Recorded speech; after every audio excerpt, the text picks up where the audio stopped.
We're getting into a fun one today. 100 one-star quarterbacks we're going to follow their careers and see who of these one-star quarterbacks can rise above all of the, adversity that will be against them in their road to becoming a starting quarterback. I had to do the video a little bit differently this year just for the purposes of organizing. Last year I broke it up into batches of 25 and did 25 at a time just to make things a little bit easier for me. I couldn't do that this year because on any given year, nowhere near 25 one-star quarterbacks are going to end up committing, even though there's 40, 50 one-stars, and I go and scout all of them, write all the information down, and then, the 25 that I pick up, the top 25 that do commit, I follow those guys, and then I do that 4 times to get to a 100. I can't do that this year because only maybe like 10, 15 commit. So I'm just going to run through 10 to 15 a year, and it'll all be a linear experience like I do with other videos, which took a lot of extra work and a lot of extra time just to try to keep everything organized. But you can see there, I scouted like 30 plus of the ones that I had unlocked, and then you go to see who commits, and literally even through it being just the first year, only like 15, I think, committed.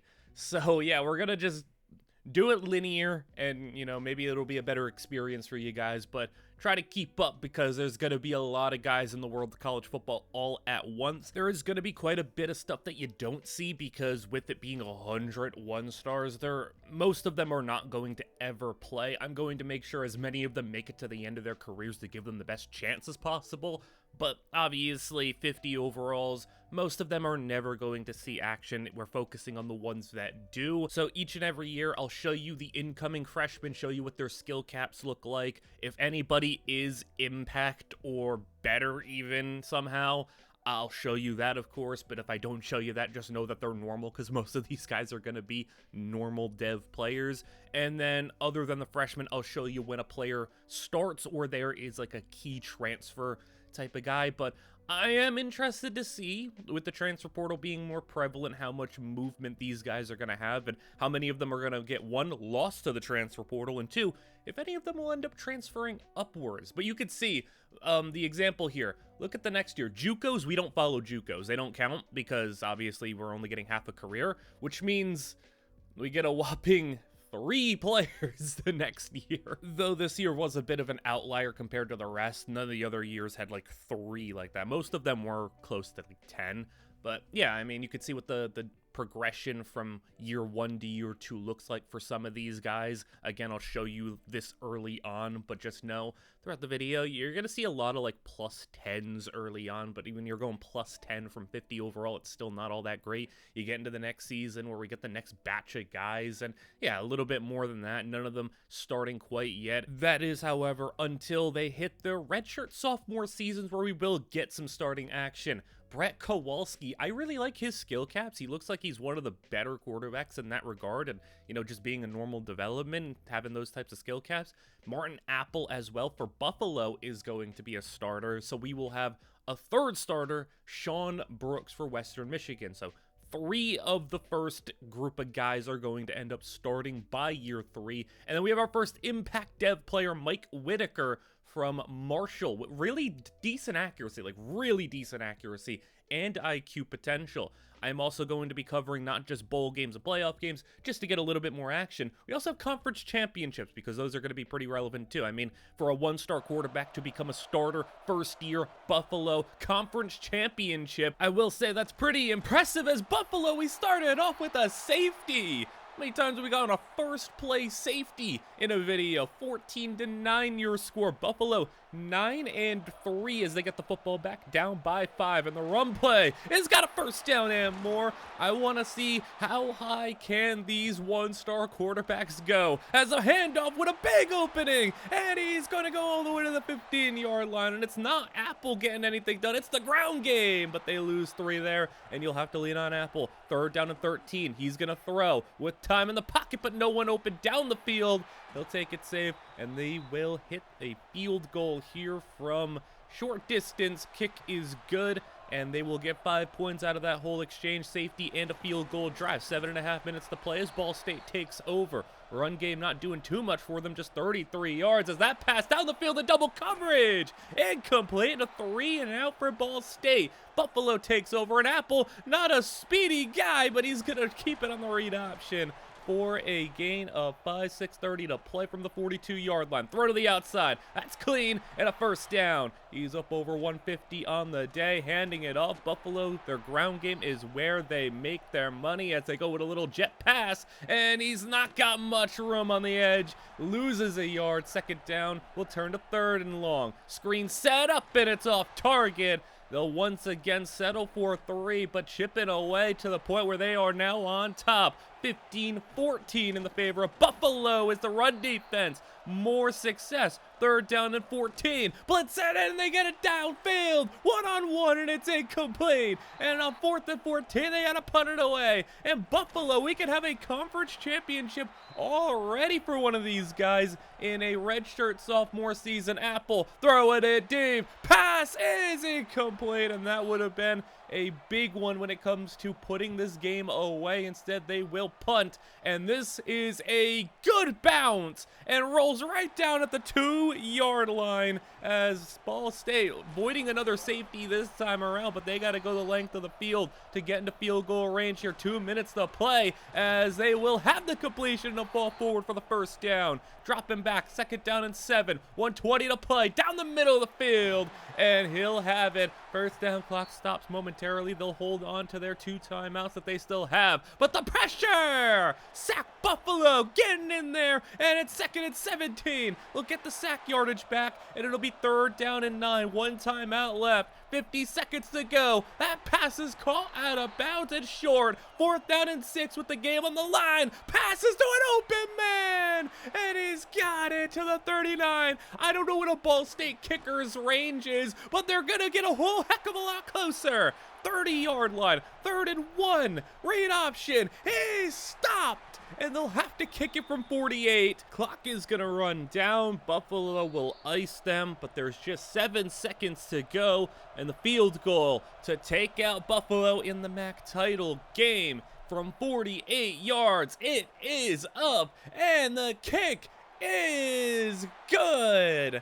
Buffalo down to just the kickoff, and seeing if they can pull off a miracle return from the goal line as they are not even going to get to the 20. Does not go their way, and even though they had a safety and 2 field goals in the 4th quarter of a close game, and Ball State's going to hang on and survive, so you just needed to cash in some touchdowns there. Apple with a very poor game, 38 completion percentage. We go to some bowl action now as New Mexico State and Brett Kowalski makes a bowl game 7-5. Can they get win number 8 and a bowl win? First one on the board for a 1-star quarterback. Kowalski keeps it. He's not much of a runner, but he's going to keep it 2 times in a row, and he's going to get 2 5-yard runs in a row. 3rd and inches. Sneak it. It's all Kowalski's rushing ability. Goal to go, and the run from the back is going to go backwards as you're trying to go up by 2 touchdowns here, and Kowalski breaks out of a sack, but not 2.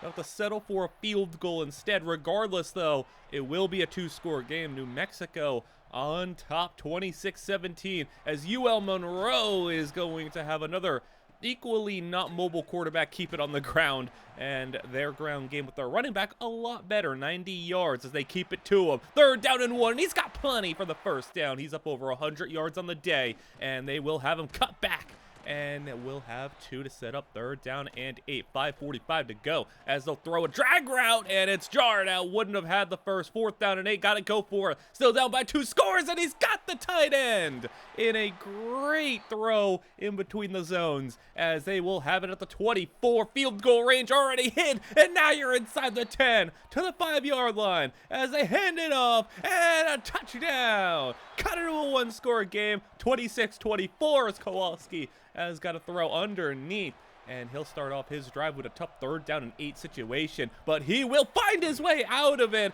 and get the open man for a first as 4 minutes to go in the draw. Running back, got the first. For UL Monroe, got to start worrying here. 3 minutes have hit. Throw to the outside. Running back's going to get 1 to set up 3rd down and 6. You really start to get scared if they get the first down, as they got time, but it runs out. No one got open, and UL Monroe takes over. Big block to the edge, and a first down on the sweep, and they are already right about midfield as the ground game. He got swarmed. Loss of 1, 3rd and 11. Defense, can they help Kowalski out? He's chucking it deep with all of his strength. 1-on-1. Defense gets the pass break up, and it's 4th down. Gotta go for it. He's going deep again. Same side, same guy, same result. Incomplete. And New Mexico State takes over, and the run. He's sailing the Dale at the 2-minute warning. Touchdown. 1 run. And he's back up by 2 scores. And now UL Monroe, you're going to need a bit of a miracle, or Kowalski's going to get a bowl victory on his resume and take an early lead to determine, hey, who's going to be the best of these 100 quarterbacks? Will we see anybody hit the highest of highs? As New Mexico State's defense, I mean, you're not really all that concerned as long as you just can recover an onside kick, because UL Monroe's only got 1 timeout to go, and they are running their way inside the 10-yard line. But time is running out, and with 40 seconds to go, pass is going to be setting up a 4th down field goal try, and all that to just get 30 seconds to go. Kick is scooped up, and New Mexico State has won the bowl game, and Brett Kowalski ends up with bowl win number 1 in this video, as he ends with just about 200 yards. No touchdowns, but no picks. Has a 22 touchdown, 8 pick season, and 53 completion percentage, 3,000 yards. Nothing crazy, but for a 1-star quarterback, not too bad. I mean, the completion percentage is always going to be a little bit of a struggle, but as long as you're not like being a disastrous like 40-something% and throwing 15 picks, it's not so bad, especially for your first year. We'll move over to Western Michigan, as Sean Brooks is going to have his Western Michigan Broncos squad currently up by 11, and with the football, with pressure and a sack. So you're up by 11, got knocked back a little bit, 3rd and long, as he's going to throw down the field for an incomplete pass. That was a real good opportunity to see if you could get to at least a 14-point lead, take a little bit more time off the clock, but for Old Dominion, they will have every bit of a chance to come back in this one, get it to a 1-score game even with the field goal. But on 4th down and 5, early hole for this Old Dominion squad as he's throwing it deep, 1-on-1. Second defender comes over, but it doesn't matter. What a catch. And now they're at the 21-yard line looking for the end zone, but Fox is going to throw outside. He almost got sacked. There was a lot of pressure coming in. But now from the 15, stretch to the running back. It's not getting anything. He'll lose 3. 3rd down and 7. Screen set up. And just shy of the first. 4th and 1, and they will kick it. It will be an 8-point game. I think you could have considered going for it there. You got a little lucky with that big grab, but you're going to trust your defense. Sean is going to have it on 3rd down and 7. It'll all work out if you get the 3 and out, but not when the receiver spins off a defender to get the first down. And now speed option. He does not pitch it. He loses yards, and he'll have 3rd down and 9. With the clean pocket, throwing it deep. How far does he got it? It's a jump ball, and it's incomplete. I don't know if that receiver ended up having a step. Regardless, it was underthrown. Old Dominion will have the football, needing a touchdown and a 2-point conversion. An early 3rd down pass down the field, not getting no contested grabs this time, and it'll be a quick 3 and out with the pun. Old Dominion has all their timeouts, so they will try to just go for the stop here with 2:30 to play. Now 3rd down and 5. Quick slam and a first down. And now you got to start burning those timeouts, as you can't allow any more like that. As the read option, he's just fast enough to get a couple there. 3rd down and 5 with the game on the line. He's escaping pressure. He's got the first down. Just get down. He does. Game over. Out of timeouts, and he has got a bowl win on his side now. So 2-0 in bowl games so far. Sean Brooks, 270, 2 touchdowns, no picks. A really nice bowl game. And he overall has 18-6 on the season, so not quite as good as Kowalski, but again, not turning the ball over all that much throughout the entirety of his season. Take you over to Buffalo after a MAC championship loss. 21-14 their score. They are on top of Middle Tennessee in their bowl game, but not with the football in their hands right now, as they're going to throw over the middle, catch and run, and a first down to the 35, gain of 19. 8:40 to play, as they'll have another man with separation. And another first down, catch and run. 47-yard line, handing it off. This drive started all the way back inside their own 10, and they found themselves now in enemy territory in just about 2.5 minutes, as with time on 3rd down and 5. A lot of time. I just seen that edge rusher on Buffalo like give up after losing the rep. They still get the sack. I mean, incredible coverage. And whoever's managing the secondary there, phenomenal job, because I just watched an edge rusher get just put in the dirt, get it up, and just say, yeah, we'll get him next time while the play was still going. That is crazy, as Apple taking over on the offensive side of the football will have a 3rd down and 12. He'll have to throw it, and down the middle, incomplete. The hit takes that out of his hands, and it will be Middle Tennessee football up next with 4 minutes to play. Pump fake, gotta still find the end zone here, as he's gonna scramble. He's got the first and a lot of room, and he dives ahead to the 47. 3:30 to go, and a pass with 2 defenders there, still caught, just a gain of 5. Screen set up on the left side now, as he'll run free for a first down. Spin away, and get to the 31. Keep things moving here. Jet pass, as that one, finally the Buffalo defense making a play. 2 minutes to go. He'll throw over the middle on the check down, sets up 4th down and 4.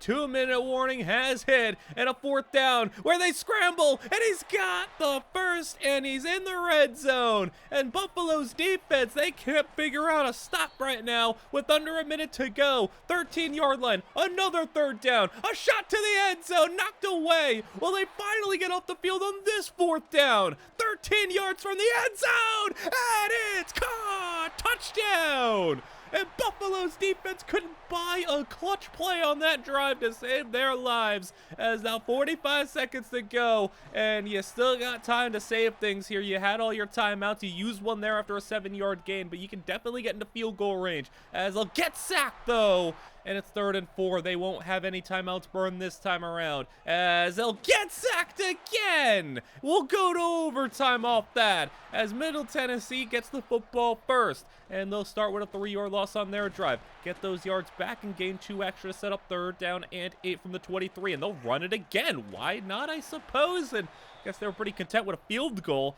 as the kick will be good. Buffalo, though, can win it with a touchdown here, as Apple is going to go play action, throw it to the flats of the running back, and he could have got a lot more there if he didn't just run out of bounds. Instead, it'll be 3rd down and 9. He'll take a shot to the end zone. Who are you throwing to?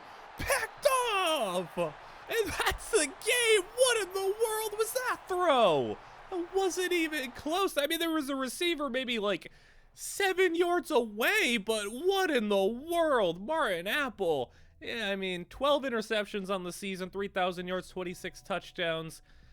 I mean, for these 1-star quarterbacks, cumulatively, not the worst couple of years, and they actually did also go 2-1 in bowl games, but my goodness, man, that was ridiculous. You have a couple of situations here with the transfer portal, so most of the time with these quarterbacks in the transfer portal, they end up not committing anywhere, and then I have to go and find them on random teams. So, you know, if anybody notable like that pops up, I'll show you, but a lot of the times they just kind of go wherever and end up on 4 different teams. But Tyler Demento is going to transfer to Charlotte and be fully maxed out, basically. Ben Cage for UTEP will also get an opportunity as well, it looks like. Brett Kowalski, I really think he's an early contender, because I really like his skill caps, and he's actually getting his accuracy up as well. Martin Apple, a little bit more limited, but still has some room to grow. And I mean, man, after how his bowl game ended, he's going to need a little bit better than that. And also, this is one of the examples. Sean Brooks actually transferred, didn't commit anywhere in the portal, and then he ends up on Cincinnati, where he's actually their best quarterback. So,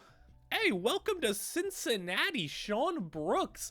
That's a pretty big step up. A one-star quarterback starting in a Big 12 school. It's pretty nice. So we'll look at the incoming freshman, but like that's kind of something we're looking for here. I mean, 78 overall isn't anything crazy, but it is enough to be a starter on a pretty decent school, going from one of these low-end schools to now like a mid-tier school. I want to see, though, can we get to any of these prestigious schools? Can we get to that next level? How high of an overall do these players need to be to eventually get there?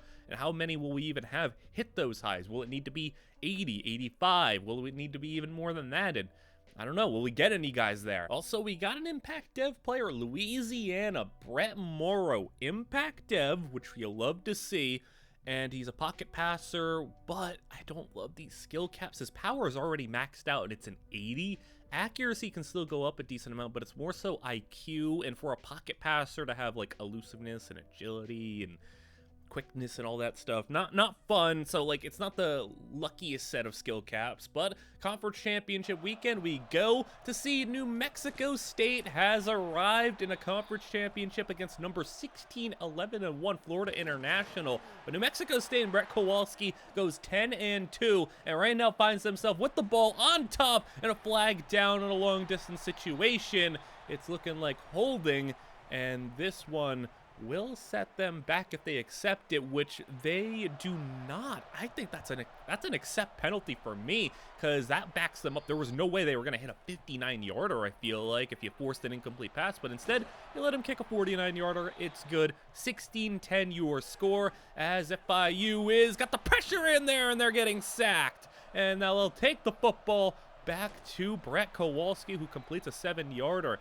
He hasn't turned the ball over yet, played a pretty clean game, nothing spectacular, and a wide open receiver, and making a man miss. He gets to the 45-yard line, as you could really go up by 2 scores, especially with a big run like that to get him into the 39-yard line of Florida International, and another run to the outside, where he will have 5 more. You're basically in field goal range again, as they'll get even closer, and now looking for the end zone as he's at the 12-yard line. Little jet pass, enough speed to get by number 79 as he'll go down for 5 yards. 5 minutes to go, 3rd down, quick slant, he's got it 1st and goal, as they'll keep it moving, and a wide open man, touchdown, New Mexico State, 23-10. Brett Kowalski, great drive to maybe seal this game up, especially if your defense gets a stop here, which they will. It's 4th down, but you gotta go for it, as the Panthers are looking in the face of pressure. He does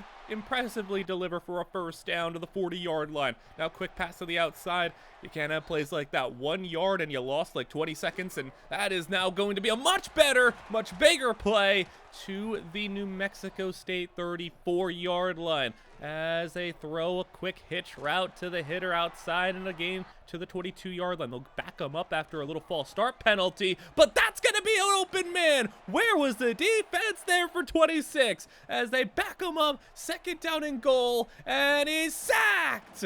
Gets him down in the 2-minute warning. They're taking a lot of time, and now they need 14 yards and a goal to go. He's scrambling. He's not fast enough to get by everyone. It's 4th down and goal from the 6, and he's throwing. End zone! Intercepted! And that'll do it. With a minute and a half to go, the Conference USA's going to Brett Kowalski and his Aggie team that upset a number 16 ranked FIU squad, as he throws 2 touchdowns, no picks, 200 yards, and a great drive, as we meanwhile shift over to Buffalo, who goes 4-8 on their season. And Martin Apple, oh boy, very much a step back season. 10 less touchdowns, completion percentage up, yards per attempt up, so he's more efficient, just threw the ball less and didn't find the end zone as much, but he still threw a decent amount of picks, everything considered. And we do have some ranked schools here. Cincinnati's 24, and New Mexico State with their win goes to 25. Then we go over to Ben Cage and UTEP, where they're taking on Boise State in a snowy game, where Boise State gets to play in their home stadium. That's not fair, as that's going to be an option action play that gets blown up. UTEP up 24-20 as Boise, as they check down to the outside of their running back, and he'll set up 3rd down and 7. It's cool to see already 2 ranked schools and, you know, having some bowl action from 3 different guys here this year. UTEP gets a stop and takes the football back as Cage just missed his man. And it'll be 3rd down and 8. Floater, and that ball really lofted up there, but it's going to be caught for a 1st down as they'll go play action and throw it for a completion and a gain of 6. Just keeping everything pretty safe, pretty secure, and a run for no gain. Sets up 3rd down and 4. As that's going to be way too slow of a developing play, and it's a sack. He couldn't even drop to throw. It just got hit before the fake as Boise takes over in a big play to start their drive. They're at the 36-yard line. Read option, and no spin moves working there. Loss of 4 as they'll run it on 2nd and 14. And it's going to end up working out in a big way. He's down the sidelines to the 30. And 87 yards on just 9 carries for him as that wobbler is overthrown and intercepted. Ball was not clean at all, and I think the snow may have played a factor in that one as Cage gets his pass outside, and that's going to be an impressive job to turn that into a 7-yard gain. It'll count as a run, actually. It was a backwards pass and a sack on 3rd down, so you're not going to get anything off the back of that 7-yarder to start the drive, nor the interception. Boise takes over now with just 3 minutes to go as they'll run up the middle for a 1st down to the 38-yard line. 2:30 to go. Counter run. And he's got another good gain where he breaks off a tackle and gets the 1st. He's got so much production on just 11 carries as the read option now 8 more. Boise's run game just phenomenal right now, but how much more can you afford to run it? 3rd and 2, he loses yards. 4th down, minute to play. Boise is going to throw it and caught! Touchdown! He got hit as he was throwing, but he delivers to an open man. And now UTEP, you gotta drive and you to tie this game up as Cage is going to run. He's scrambling for about 12 yards, timeout number 1. They'll run it. Surprising call, but okay, works for 5. That's your 2nd timeout, though, and they're running again. And he's got the 1st down, but that's your 3rd timeout. You're at the 44. They're definitely playing for overtime, but the run game is getting them closer. Maybe 10 more yards for field goal range. And there's some of it there. Looking like he got 7 yards, but they're going to have to hurry back to the line. They spike it. 13 seconds to go. Cage, 1st down, and with 9 seconds to go, he's in bounds. They gotta hurry up, but I think with the clock stopping momentarily, it will be enough time to spike this football, and he'll clock it with 4 seconds to play. I do question the amount of running on that drive with how little time, but it works out. You got the field goal. We're headed to overtime. Very much playing just for overtime. They had no intentions of going for a touchdown on that drive with the amount that they ran that football, but UTEP will get the football first in overtime, and they will keep it on the ground, and they'll go backwards this time. 2nd down and 11 for Cage, as that floater has got it for the 1st down. Ben Cage does not have much zip on his passes, as that was a dangerous RPO. No gain, 14 yards out, a 3rd down and 10. He's sacked. And they'll have to settle for 3 more. And Boise State can win it on this possession with a touchdown. UTEP's field goal was good on now play action for 2nd and 10. And he's got a man. As that's going to be a big gain to the 9-yard line. Goal to go. Running. Gets 5. 4 yards away now, 2nd down, and the handoff. He's in for the touchdown. Boise State with the win in overtime in the bowl game. Unfortunate for UTEP, but not to be today on Boise's home field in the snow. Ben Cage, 2 touchdowns, but also 2 picks. Season as a whole for 23-8, 3,400 yards, not too bad. But most of these guys, even if they're backfield creators, dual threats, or even pure runners, their rushing production is pretty bad. So, not much to show there, but we'll move on to Cincinnati and Coastal Carolina. Sean Brooks here at Cincinnati. 8 wins on the season, and they're taking on a 6-win Coastal Carolina team in the Alamo Bowl. And this would be pretty cool to see a 1-star already moving up to the Big 12 and getting a bowl victory as a top 25 school by Coastal Carolina. Big strike for a touchdown. How about now a 2-point conversion away from a tie game here at the start of the 4th quarter as they will have time. 4-man rush. He's throwing incomplete. Just no separation anywhere as Sean Brooks takes over. And with the 2-point lead, he's going to have a completion for a 1st down. 1st and 10 at the handoff as that running game is going to get them 7.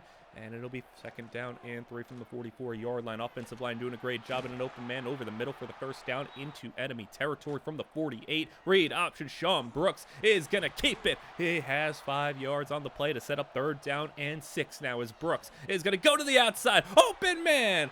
Wide open. And that'll be over 200 for Brooks as they're at the 25-yard line. 5.5 to play. And another 1st down. Can they find the end zone to go back up by 2 scores as Brooks will sweep it left side and swarm into the ball is Coastal Carolina's defense for a loss of 3. They'll keep it on the ground again. And a broken tackle, but many go in to get him down for 4 yards as it's 3rd down and 9. Brooks down the middle of the field and the end zone. Touchdown. And Cincinnati back up by 2 scores, 22-13 your score with 4 to go. As now Coastal, they got to go and find the end zone again. I don't know if they got another big 50-yard touchdown in them, but maybe I was wrong as they got a big play for 20 yards. That receiver up over 100 as now they're in enemy territory. They can settle for a field goal here. Just want to make sure you hold on to your timeout to give yourself enough time regardless of what you do here. Touchdown or field goal, but it's 4th down and 4, and they can't kick a 54-yarder. They're going to go for it,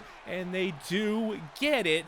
Interesting to not be able to kick from that far as kickers in this game do seem to be hitting from everywhere no matter what school you're at. Right now they find themselves in the red zone. 2:30 to go as another short pass will get them decent progress. 7 more yards, 2-minute warning ticking closer as a wide open man on the hitch route spinning his way to 1st and goal. 2:05 to go as they'll step up. He'll run for it. He's got it right at the 2-minute warning. Touchdown. So they lose the 2-minute warning. They get the touchdown and they keep all their timeouts though. And Cincinnati will have a run that goes backwards. 2 timeouts burned, 3rd down and 10 as a throw is completed and he's not going to get the 1st and he gets out of bounds. So Coastal, now they can win it on this drive. They have to save a timeout. 9 yards on that play. 2nd down and 1. He's got time and a flag is down as it's going to look like to be holding.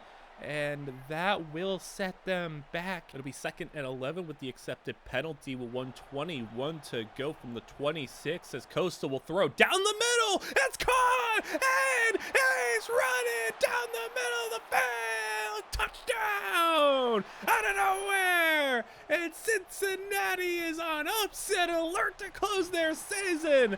And a 6-6 Coastal team. Can they pull it off? Just 60 seconds to go. Brooks to the outside. Spin move. And the running back is going to get 8. 2nd down and 2. Pump fake to the left. Goes down the middle. And that's caught. And that was a tight window between 2 defenders and a referee. 45 seconds to play. Brooks taking the shot deep. He's got a man. And it's caught down to the 2. Goal to go. 25 seconds. Handing it off. He dives, but he's not in. 22 seconds. 1 yard, and it's a sack. And they have to hurry back. He tried to dive in on 1st down. Got stonewalled, and now Brooks got sacked. And it'll set up 4th and goal because they spike it. 4th and goal from the 7. Brooks. Can he pull it off? Yes, he can! Touchdown! Oh, what a play from Brooks on 4th down. The catch was even better. Speed option, 2-point conversion, good. And Coastal has just 1 big play left in them. Chucking it deep. And it's caught, but at midfield, and they burn their final timeout. They get 1 Hail Mary, and it's over everybody's head. Incomplete. What an Alamo Bowl. That was impressive. And the receiver for Coastal Carolina, who put up 12 catches for 200 yards, deserves a lot of credit. Sean Brooks as well, 300 yards, 3 touchdowns, and proven that he was very much worthy of being at Cincinnati. How about 4,700 yards, 37 touchdowns, including a 550-yarder against Oklahoma State? That looked like a lot of fun in that game. What was that, 55-57, a shootout? Let's go to Brett Kowalski. Winning the conference championship, it wasn't enough to get that final slot in the playoffs, but they are ranked 11-2 and currently losing in the New Orleans Bowl to Louisiana. A little home field disadvantage again for one of our schools, as that was a very clear penalty right in front of us. All right, that was about as blatant as it gets. Come on. Holding. They will choose 2nd and 20 instead of 3rd down and 10, as it will be Kowalski throwing, but the pressure is in. Oh boy, 3rd and 29. And I don't know if you got to play in the playbook for that, as look at number 66. He just took another dude down. They didn't call any penalty. That was just good blocking, I suppose, as they'll have another punt situation here. And New Mexico State's offense not been able to do much in this game. Just 10 points on the board, and they're losing to a 7-win team. I mean, Cincinnati was on upset alert. But New Mexico now very much on upset alert themselves, and can they pull it off? Well, they'll have a chance here. Defense can get off the field with a 3rd down and 8. Little drag route is not going to be able to be caught from behind. Linebacker just not fast enough, and it's going to be a 1st down just barely, as Louisiana now running the football. It's another 3rd down situation. Let's see if they can stop them this time, as the pass is thrown up down the field. Incomplete. And they went for the end zone, and they get nothing. Kowalski takes over. And with time, he'll throw to left side. Open man, and a catch for a 1st down with a broken tackle to get 30 yards.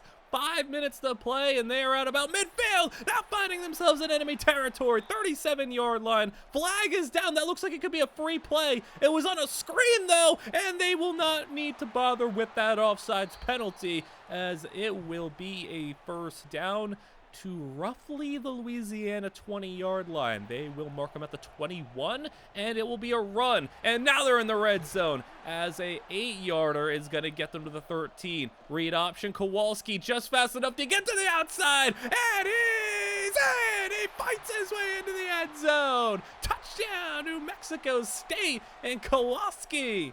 Again, not much of a runner, but hey, he's able to get the job done there, as it's a tie game with 3.5 to go, and 147 yards from Louisiana's running back is going to be the task now. He loses 2 there, 3rd down and 12, as they'll throw middle. 1st down.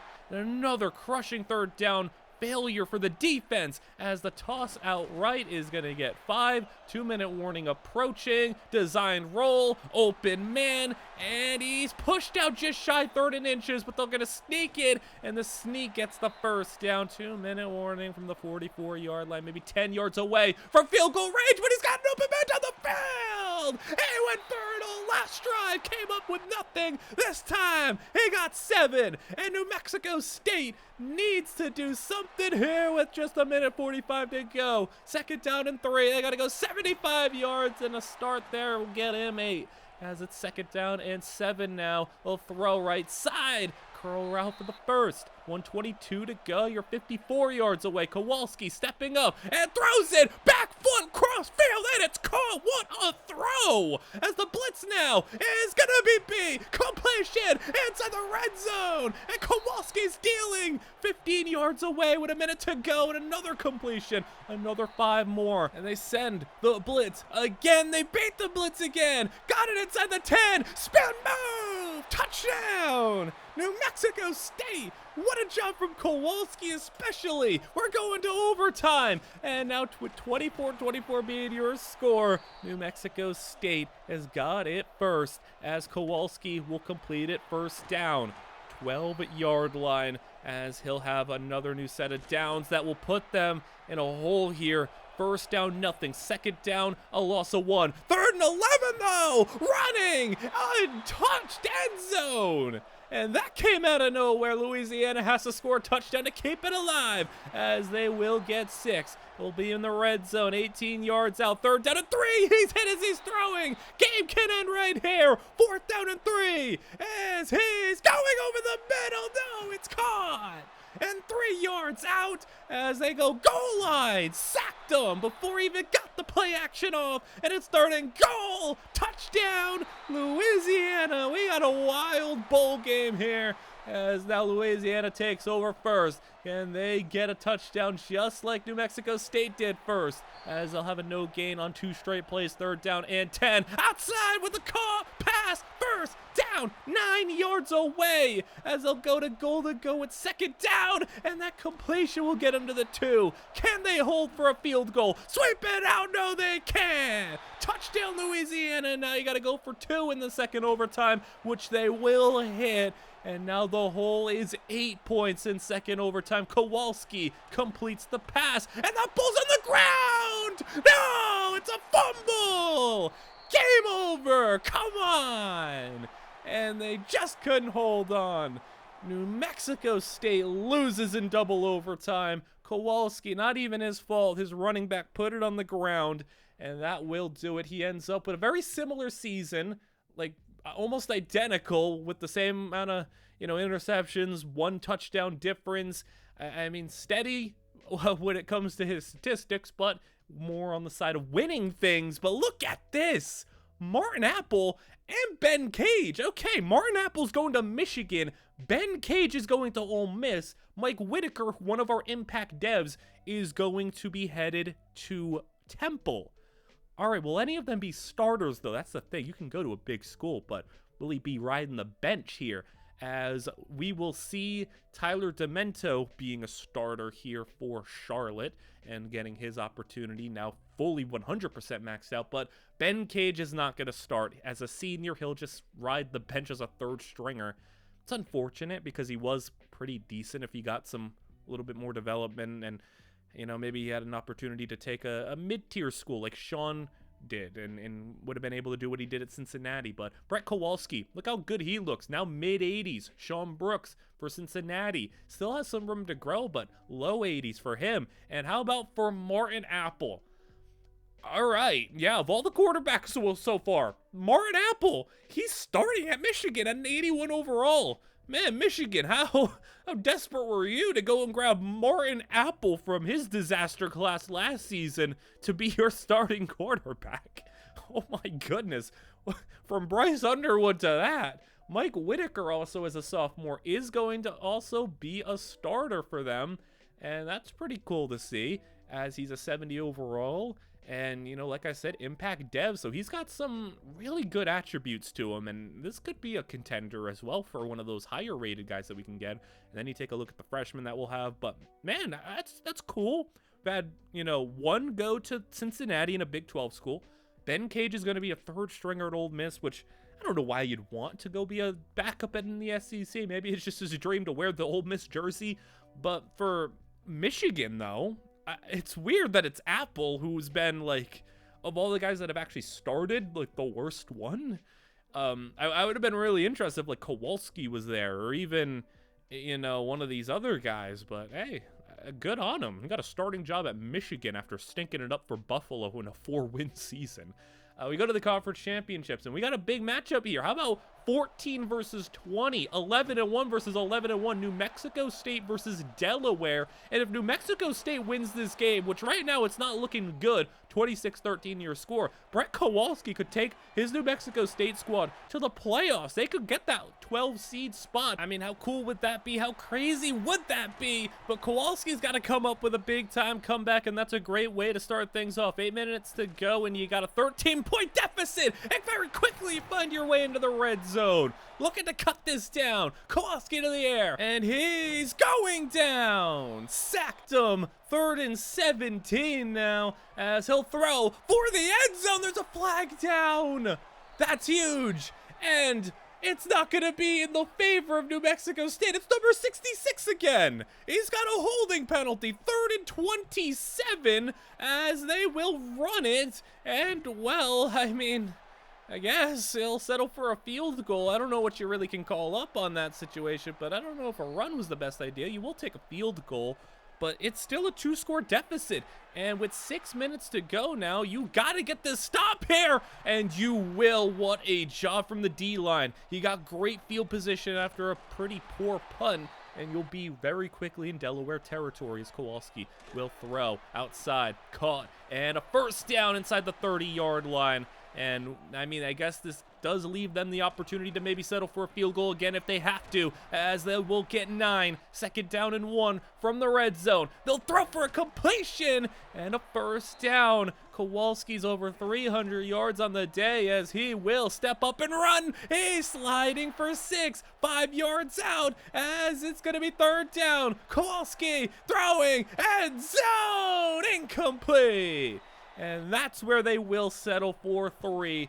Kick is good, 26-19 is the defense. You got all your timeouts, you got the 2-minute warning, and you got 2:40 to play, and that will be a first down run immediately. Now read option. Oh, he's losing yards. That's a nice job from the edge rusher to get in there. 3rd down and 15 as they're going to go to the air, and up top, incomplete. Kowalski, you'll have a chance with 2 minutes and no timeouts. You got one, stop it for the 2-minute warning. Kowalski, 25 yards immediately, and already you're driving as a loss of yards. Stop running the ball, just put it in Kowalski's hands. 2nd and 12, is throwing for a completion, the first down, spinning off a defender. Oh, he's got it all the way, touchdown. We are all tied up with an extra point. Delaware's got 26 on the board, but no momentum as a stop in the backfield. 2nd and 13, can they give him the ball back again? No, what a catch by Delaware for the first. That could change everything. 31-yard line as he's going to step up and run it. He's got a first down, spinning off a defender. He's got 13, and now 2nd down and 8, 44 seconds, right down the middle into field goal range. And don't end it like this. 10 seconds. He'll run it, get closer. Timeout. It looks like that is going to be it. Field goal for the win. Good. And a 13-point comeback by Kowalski is not going to be enough. The defense lets them down in the end. And Kowalski, 370 and 2 touchdowns. What a day, but not enough.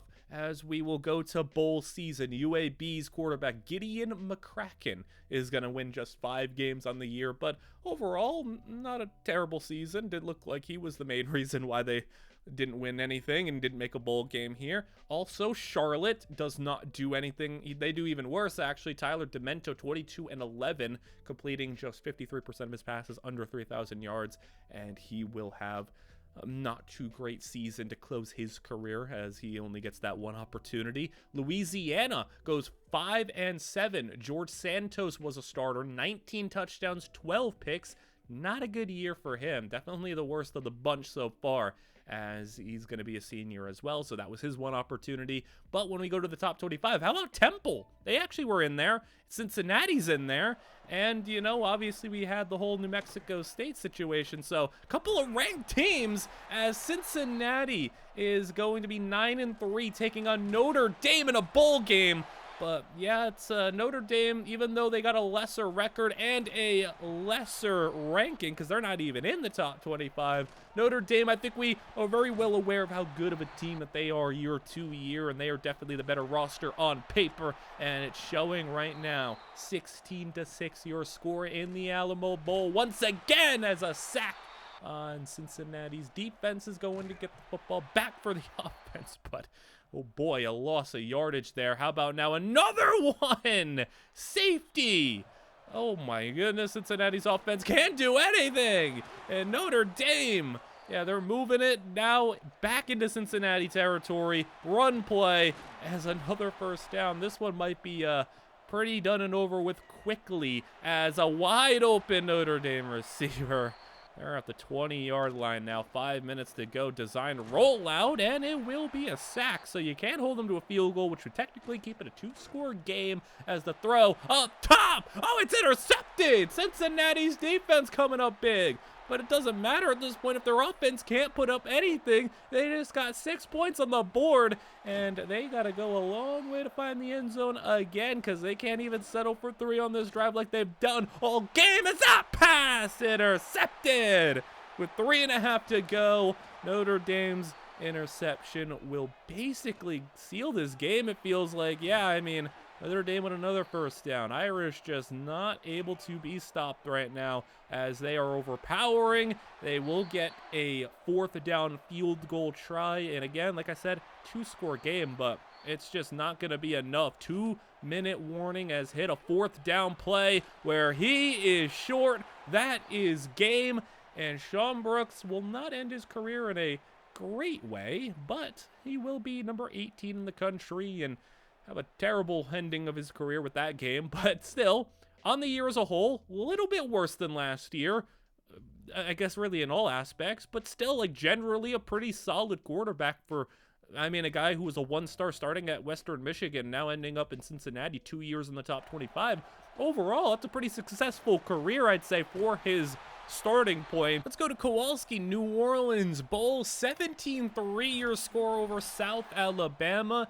And after what was a narrow loss that could have maybe even sent them to the playoffs, looking to finish strong here still, and holding a 14th ranked spot in the top 25 polls. I mean, that's about as good as you're going to get for New Mexico State, as South Alabama stopped 4th down and 2. They kick a field goal. 4th and 2, down by 14, kicking a field goal.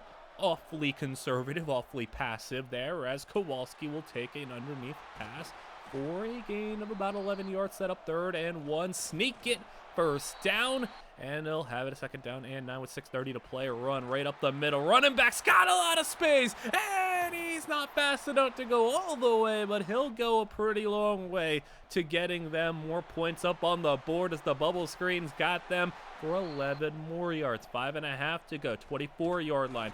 And a pass hit as he was thrown to set up 3rd and 10 as they'll go play action. Rolling left. He'll float one up top for the end zone. Touchdown! Kowalski for 24 points to just 6 on South Alabama's side. And it is looking like it could be pure domination for this New Mexico State squad, as Jaguars ain't going to be able to do much here. 4th down and 1. They will convert. Still, you're probably looking at needing double onside kicks or some other form of a miracle, as they will get a 1st down.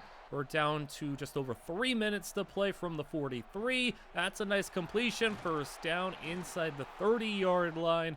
Now they will throw once again with time, with an open receiver, and another good completion inside the 10-yard line. They eventually find themselves at the 1, 2nd down, and a touchdown for South Alabama. And they will have to go to the onside kick now, as this will be scooped up by New Mexico State, as they will be still with 3 timeouts. 3rd down and 4. They eventually get into that situation where they burn their timeouts, get the stop, force a field goal. Kick is good. So now still 2-score game, but they eventually will run just out of time here. I mean, they score a touchdown all the way at the end here with 20 seconds to play, but even with the 2-point conversion, making it a 6-point game, another onside kick. This time game is over. So it's one of those games where it ends 27-21.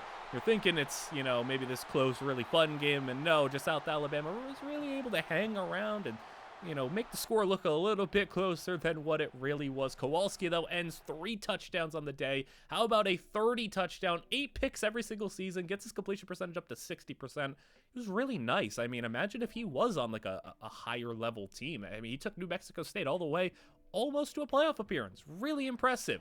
Meanwhile, we go to Temple. Not so impressive. You get to match up against an SEC opponent in Tennessee. You lose 58-13. Mike Whitaker. Not a good game at all. And it ends a 24 touchdown, 17 pick season for him, where, maybe it was a little too early for him to start, but he was the best option. And it is what it is sometimes. You get thrown into the fire a little too early. And now we move over. How about Michigan? Yeah, I mean, I would imagine with Apple starting at quarterback, you weren't anticipating a crazy season, but 8-4 and taking on a 6-6 Virginia squad in the bowl game. It's just impressive as a whole that a 1-star quarterback right now is starting at Michigan, and it's, because he's legitimately their best option. Virginia with the 4th down, throwing it deep. They're down by 14, and with this play, it will remain as such. Turnover, and Michigan will take over. Apple hands it off, and that will be a gain of 4. I want to see him throw to these Michigan receivers as he's going to step up and run. No throw, right at the last second, and a 1st down. as they will move to the 38-yard line, trying to go up by 3 scores, and it looks like that's going to happen as you're in field goal range. And this might just be a bit of a mismatch against a 6-6 Virginia squad as they're in the red zone now. Apple isn't even having all that great of a game, but his team is dominating, and he's got another 10 yards, 3 yards out from the end zone, and a stop for a loss. 7-yard line now as Apple throws, and it's caught for a first down and goal. They're taking their time here, and they are going up by 3 scores. That is game. And, I mean, yeah, Michigan is able to backpack him all the way to a 9-win season. Good on them. And they will have him having a 0 touchdown, 160-yard game. Overall in the year, they're, like, not so bad. 27 touchdowns, 6 picks. Like, a decent year. He's an 82. Like, I'm probably disrespecting him a little too much, but it's just interesting that of all the guys, yeah, he's the one who ends up going there. He doesn't get drafted. Nobody ends up getting drafted, not even Kowalski, so none of them hit that high to get there. And then when we move on to who's going to be starting, and there was no major transfer portal stuff to show you guys, and then we have the typical couple of guys coming in, but Cole Stuber is a really low overall for UL Monroe, but he's starting. Mike Whitaker is maybe our best bet. They were ranked last year, even though they lost their bowl game. Whitaker's pretty solid. Brett Morrow, who was at Impact Development, he's finally starting at Louisiana, maxed out his power and accuracy. And then when we get to the freshmen, we have Dwayne Koroma and Jalen Ali for Army. He's Impact Dev, which is pretty nice. He's a pocket passer for Army, but a lot of room for growth. He looks like he could be really decent for a 1-star. Dalvin Yancey, also Impact Dev, which you'll love to see. And not as good, but also not bad at all for a 1-star, as we got to scale things here. As, you know, some of these players, you're going to be seeing a lot of guys who, I mean, even if they have decent skill caps, they're never going to even hit some of them with the teams that they're on in some aspects. But how about some playoff potential here? All right, Whitaker. Temple was ranked last year, got beat up by an SEC school, but they're better this year. And right now they're number 10 in the country at 10-2. I don't know how they're 10-2 and number 10 in the country as a American athletic team. They must have beat some really good opponents in their conference, and it's a tie, 35-35 game. Whitaker, if he wins this game, he's going to the playoffs, and we'll have a 1-star in the mix for a national championship as the run and a gain of 6, 3rd down and 4. Whitaker outside, incomplete, would have been short anyway as Memphis will take over. Memphis, meanwhile, 25th in the country, 9-3, would probably need a lot of help if they're going to get into the playoffs, but still possible for them as they'll run it, and it'll get stopped 4th and 1. They will punt from midfield on 4th and 1 in a tie game. And while I don't love the decision, I do love the punt all the way backed up at the 2-yard line with 6 minutes to play. Whitaker is going to fire it out of the end zone for a first down. Huge play to get them some space. No safety on this drive. And now the run will get them even further out, 33-yard line. With a 1st and 10, new set of downs, open man, and it'll be just shy, but no, they actually give it to him. I thought that was a little short, but they got a 1st down, and now with another play, 1st down again, and that one a little bit more comfortably gotten as Whitaker on the read option. Tough to bring down. He gets 5 yards. Just 3 minutes to go, and Whitaker, this read option, not gonna happen as he loses 2. They were all ready for that one, but he delivers on 3rd down with a completion, and they can really take their time, but a sack. 2nd and 16. They're still in field goal range, but that touchdown might not be possible as the run play. Oh, maybe it is. 13 yards, and now the run for the 1st down will get them to the 14, and time continuing to run out for Memphis as they are not burning timeouts yet. 1:10 to go, and now they burn 1. 3rd down and 3. Quick to the outside, reaching in. Touchdown, Temple, and a great drive all the way down the field, and they give them back the ball with just a minute to play as Memphis now has a good pass out of bounds, saving some time. They still got 2 timeouts, 60 seconds to go, and the strike for 22 right at midfield, and over the middle, it's jumped, it's picked, Temple, oh, they're going to the playoffs, and they win the conference. a amazing ending drive, and then the defense gets it done with the pick. Whitaker, 4 touchdowns, only 6 incomplete passes. Temple, number 9 in the country, and will have playoff action. We'll get to that. And, you know, that's obviously going to be like the main event of the season. Gideon McCracken for UAB, 23 interceptions. Okay, that's no good. He threw 5 picks against Charlotte. That's really bad. Speaking of really bad, UL Monroe goes 0-12. Cole Stuber throws 15 touchdowns to 19 picks and completes 42% of his passes. I'm getting to see some of the bad side of these quarterbacks. Alamo Bowl, and this time it's going to be Kansas and Louisiana, 36-13 dominant game. Brett Morrow has a rough day, and even though he ends up making a bowl game, having a nice season overall, really rough way to end his season as well. As, yeah, I mean, it's not going well for all the other quarterbacks. Well, I guess we're already here. Temple is in their playoff game where Pitt immediately scores a goal line touchdown at the start. 31-24 your score, 9 minutes to play as Temple's kept it close. They're just down by 7, and Whitaker is going to have a completion shy of the first down, and they'll punt on 4th and 1. That means Pitt will get the football with the lead. Screen will set up 3rd down and 2 after an 8-yard gain, and they will throw for a wide open man with the first. And that will keep things going to the 46-yard line with 7.5 to play. Play action as he will dance around, run, scramble. He's got room. He's got the first, and he dives down at the 41-yard line as Pitt threatening to go up by 2 scores. Dave shot, and it's tipped and almost picked. And that could have been caught by either side. 3rd down and 10, and that one is picked off. Temple gives their offense a chance to tie this thing up with just under 7 to go. Whitaker outside. Nice completion for the first. And at the 49-yard line, Whitaker finds his running back underneath. That's another first down. There you go, 2 in a row. Go to 2nd down and 9 with the run play, and that's going to lose yards. Got to go to the air now. 3rd and 11. Whitaker is got time. Will hit his check down. This time around, though, he's not going to get all the way. It's 4th down and 4. They're going for it. No long field goals. Whitaker hit as he's throwing. Incomplete.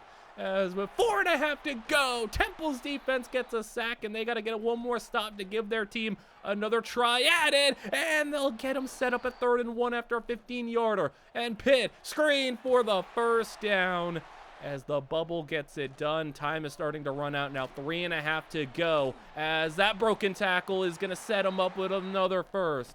Timeouts are going to have to start being used any play now as another Pitt run. A first down again. And now they're in field goal range very comfortably now in the red zone. And Temple, I think they just can't buy a stop right now. They're inside the 10. Goal to go. Snap to the running back, and he's in. Temple just could not stop him. Whitaker, 38-24 with 2 minutes to play. He's sacked. 3rd down and 18, and it might just be a little too much for this Temple squad to overcome a playoff opponent. 4th and 18, deep pass, tipped in, incomplete, knocked away from the receiver. Pitt will end up getting a touchdown immediately on the first play of their drive, and the game is over. Temple gets a garbage time touchdown. It will end 45-31. Whitaker did throw 4 touchdowns, no picks, to his credit, but an overall season in which he threw 22 touchdowns, 4 picks was pretty decent. I mean, all things considered, and I mean, he did what he had to do to get Temple all the way to the playoffs, so can't really knock him too much considering he's still got time left in his Temple career. And we move on to the next season. Cole Stuber, after an 0-12 season, he's still their quarterback. He's a little bit better. Whitaker, look at him. He's basically maxed out aside from 1 power, and he's sitting here on an 85 overall. Brett Morrow, almost fully maxed out himself. Not nearly as good, despite being an impact dev. Temple finds themselves once again in a similar situation. This time they're on the outside looking in, but if they win this game, I think they'll be on to a playoff appearance once more. 15 versus 17 is the ranked matchup, and it is a 14-11 game on Tulane where they got the football in a 3rd and goal situation, and they'll be stopped to go for a field goal now to tie things up, which will be good. 14-14, 9 minutes to go, and Whitaker, can he win back-to-back conference titles and go to back-to-back playoff appearances? Well, the run game's helping him out here. Now he's going to keep it himself, and Whitaker's got 6 on the play. 2nd down and 4 as he'll throw right side, got the completion, and a 1st down. He's over 200 on the day, handing it off. Running back is got 3 defenders all converging on him. 2nd down and 12 instead as they get the completion to set up a 3rd and manageable. 3rd and 6, 7 minutes to go. Whitaker over the middle and a completion. Receiver goes down, but it's a 1st down at the 37. They're in field goal range as Whitaker on the read option has 11 and a 1st down. And they are moving it well and once again taking their time. They're about to eat up a decent chunk of this 4th quarter just on this drive as Whitaker sacked for a loss of 10. Can't be having a play like that as the running back will run for 4. 3rd and 16. Whitaker, you got a big play. He's taking the shot to the end zone. Incomplete. And with under 5 to go, they'll have to settle for the 3. And it is good. Disappointing, though, to have that long drive and not get a touchdown, but still, you got the lead in the defense. Can you hold it? Let's send Whitaker back to the playoffs. 2nd and 2 with 4 minutes to play, and they will have 6 and a 1st. As now, 2nd down and 9, as they'll throw over the middle with a completion to catch and run all the way to the 25. As we're under 3, play action, 22-yard line, a sack, loss of 8. 3rd and 15. Can you at least hold them to 3 here as they, with time, are going to run it? Can he get all the way? He's close. It's 4th and inches. And they'll settle for the field goal. Just barely stopped him in time as we go to a Temple drive where there's a flag down. He gets a completion for the 1st down, but Temple, he's going to have to just undo that. Whitaker, unfortunately, has got to watch his offensive line get a holding penalty, and it's 2nd and 17, set up the screen, and he's not going to get too far. He will get 8, so maybe a little under halfway there as it's 3rd and 9, and a completion will not be enough. Tulane with a minute to go and is already in Temple territory with 1 8-yard play, and now another 1st down. We'll put him into field goal range, it looks like. And another one. Just like that. 30 seconds and a completion. Temple burns their final timeout, and the game could be over right here. Field goal good. And with just 4 seconds to go now, he's launching one deep. It's caught, and that's an impressive catch. But, yeah, he wasn't even going to come close. That is brutal. Losing that game like that. Temple goes down in the conference championship. Whitaker goes for 280 and a touchdown. Pretty decent day, but just not enough. UL Monroe, nice improvement for them. 1-11 this time around as Stuber actually does have a much better season, but I mean, much better from being like the worst quarterback in football last year. Isn't too good still. Louisiana, I mean, they come 5th in their conference, but they are below 500. And Brett Morrow throws 30 touchdowns, but has no bowl game appearance to show for it. Instead, can go to somebody who does have a bowl game. Temple, number 15. Unfortunate not to go to the playoffs, but still wanting to close Whitaker's career strong as that pass is incomplete. Fresno State, the opponent. It's 14-7, and Fresno State, despite being very outmatched record-wise, is putting up a fight and putting up a touchdown to tie things up just as we hop in here to the 4th quarter. 14-14, Whitaker is going to find a receiver over the middle, and he's just a yard shy. 3rd and a long 1 yard as they'll go with a slow development stretch, and this running back is going to get it.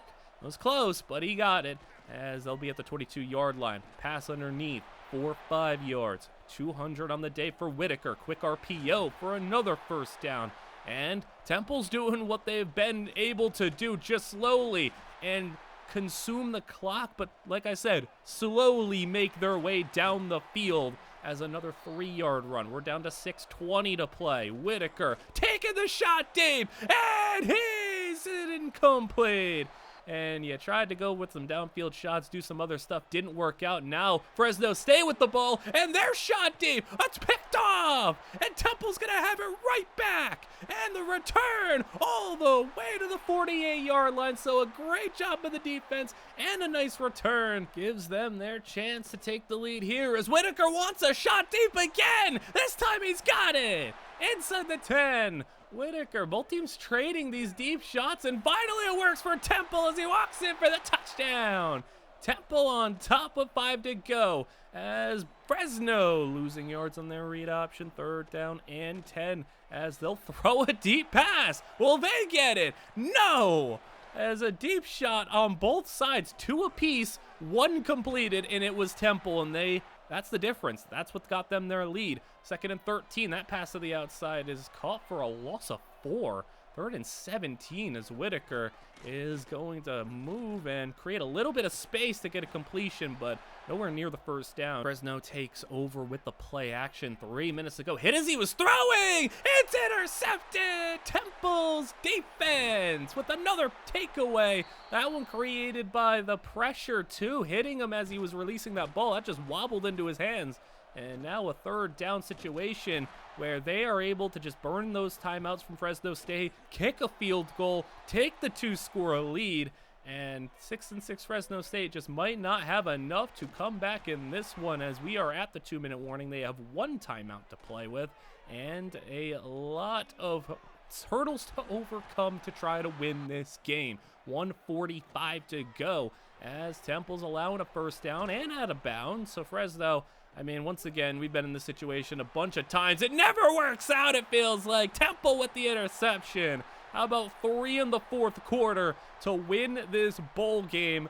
I know they were disappointed that they couldn't go to the playoffs, but I think they'll be happy with a nice defensive performance, and Whitaker getting to close his career strong with 2 touchdowns, 260 yards. He also had 1 on the ground as well. An overall 30 touchdown, 5 pick season, completing 67% of his passes. He also ran for 9 touchdowns. So Whitaker, just in general, was pretty dang good at it. It's an 83 overall. He doesn't get drafted. It takes a lot for players to get drafted, so 83 just isn't going to do it. Dalvin Yancey also, he ends up transferring to Notre Dame. Interesting, considering he's not that high of an overall, but you can see some of these other new guys coming on in. But yeah, I mean, Yancey's probably going to have an uphill battle to find playing time at all. Brett Morrow, like I said, maxed out, but 77 overall. Yancey, yeah, I mean, he's below a freshman. Like, I don't think he's ever going to play for Notre Dame. Like, it's just, unless everybody in front of him transfers, but I just don't think that's going to happen. We do have Dakota Duke, a 70 overall Miami of Ohio quarterback out here starting. And then for the incoming freshmen, you can take a look at them. But yeah, I mean, so far, we've had 1 quarterback take a team to the playoffs. We've had some conference championship success and some ranked teams. Like, I think already the results are pretty decent, and we still have plenty of players' careers to see their way through. And let's see if anybody can top Whitaker and Kowalski, as I think they've been the 2 best so far. But, I mean, yeah, let's move things along. As you can see, like, we have some players with some really decent skill caps, but no impact dev type of players, really a lot of normals. So many normals. It's so hard to find not only just dev traits in 1-stars, but, like, to find somebody who has star or, like, elite, it is ridiculously hard to find that in a 1-star player. But we're going to hope that one of these 100 can have it. As, yeah, this is one of the larger classes we've had for freshmen as well. And, yeah, I mean, this is why I couldn't do, like, 25 in batches, because this is, like, about as big of a class as you're going to get for us. And it still isn't even 25. It isn't even 20. But, I mean, you could see if any of these players you think they got the potential to be great. We move ahead. Miami of Ohio is in the conference championship. We'll look at this as we start off again with a first play of the game, a safety in the MAC title game. It's weird that that's happened twice in this video, in the MAC title game specifically, but sure, 16-6 is your score. As interestingly as well, Miami of Ohio is 11-1 in their conference title game, an unranked 11-1 team. Dakota Duke, though, leading his team to a potential conference title victory here, as he's already up by 10 and looking to add on to it as they're inside the 30-yard line. and they hand it off. He's going to get about 5 yards on the play, inching closer to the red zone with 7:30 to go. Another run, and he's just shy of the first down marker. 3rd and 1. Sneak it, Duke. First down at the 17-yard line, and looking to go up by 3 scores. That bubble screen will do just that. Touchdown. As now up 23-6. And this could be the final drive for Bowling Green to try to do something here. I know they're both unranked, but this would be an upset. I mean, going 11-1, you should probably be in the top 25.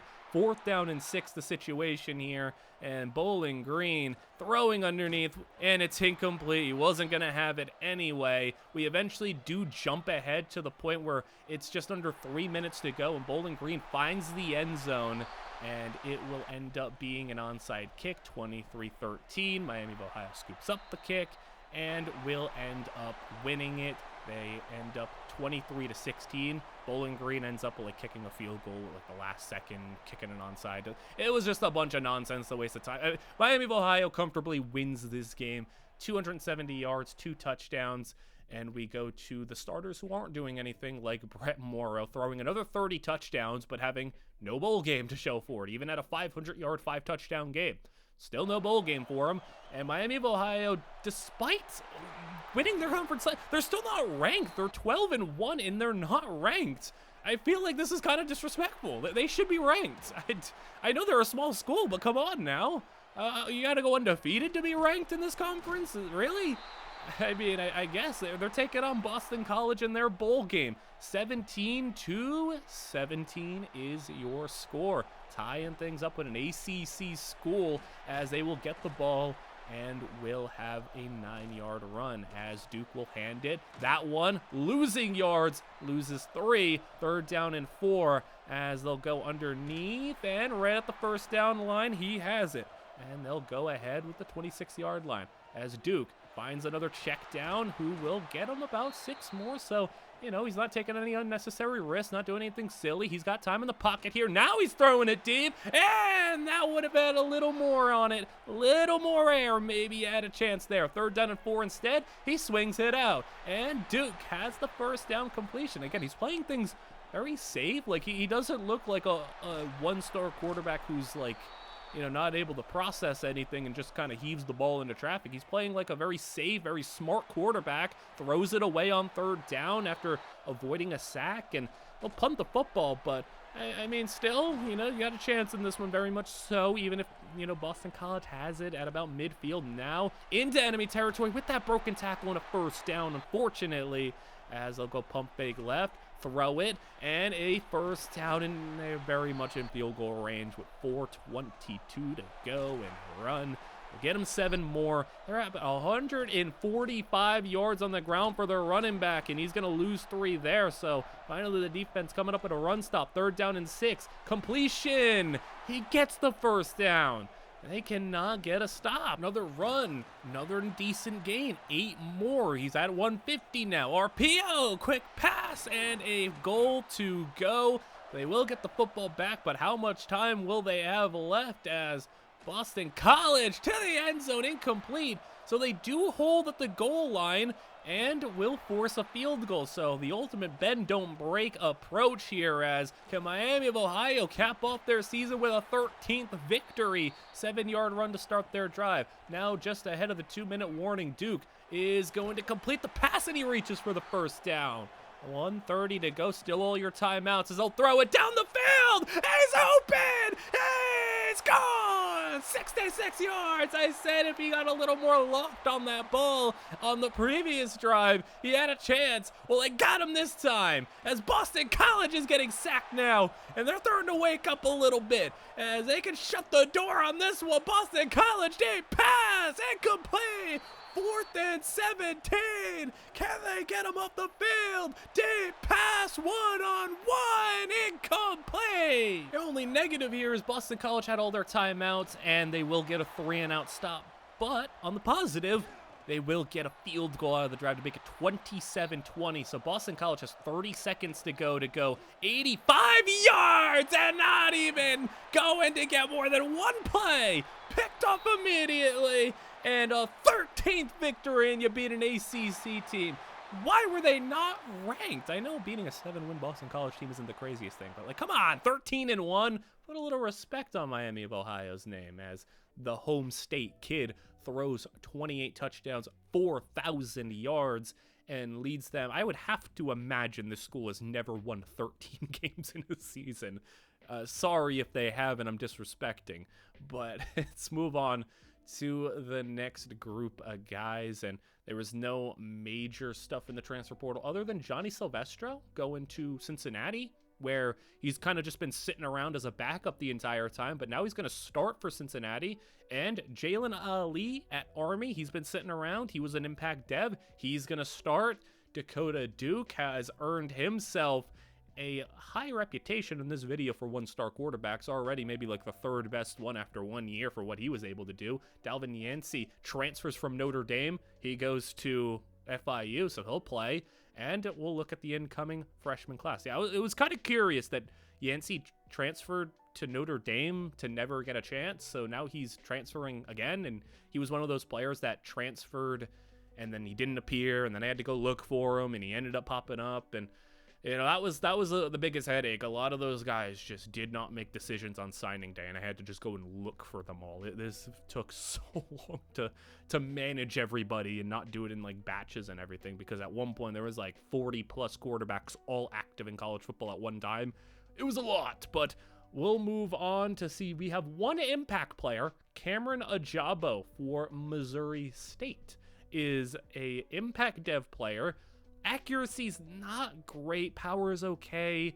I mean, even if you get impact dev, you can see that doesn't mean that you're going to be a good player, because you might not have the best skill caps. But Miami of Ohio next season, they're finally ranked. They're 22 in the country, another 11-1 regular season, and they're taking on UMass. 9-3 UMass in the MAC title game, and they are up 17-13. UMass fourth down early on. They'll go forward, and they are not going to get it, as Dakota Duke taking over, and the sweep is just gonna get destroyed in the backfield. Loss of 6. Duke on 2nd and 16 will get all of those yards back, and more 11 yards on the play. 3rd down and 5. Duke is gonna find an open receiver for a first down. Moving the chains ahead of midfield, and 200 yards on the day for Duke as a completion. Broken tackle, first down again.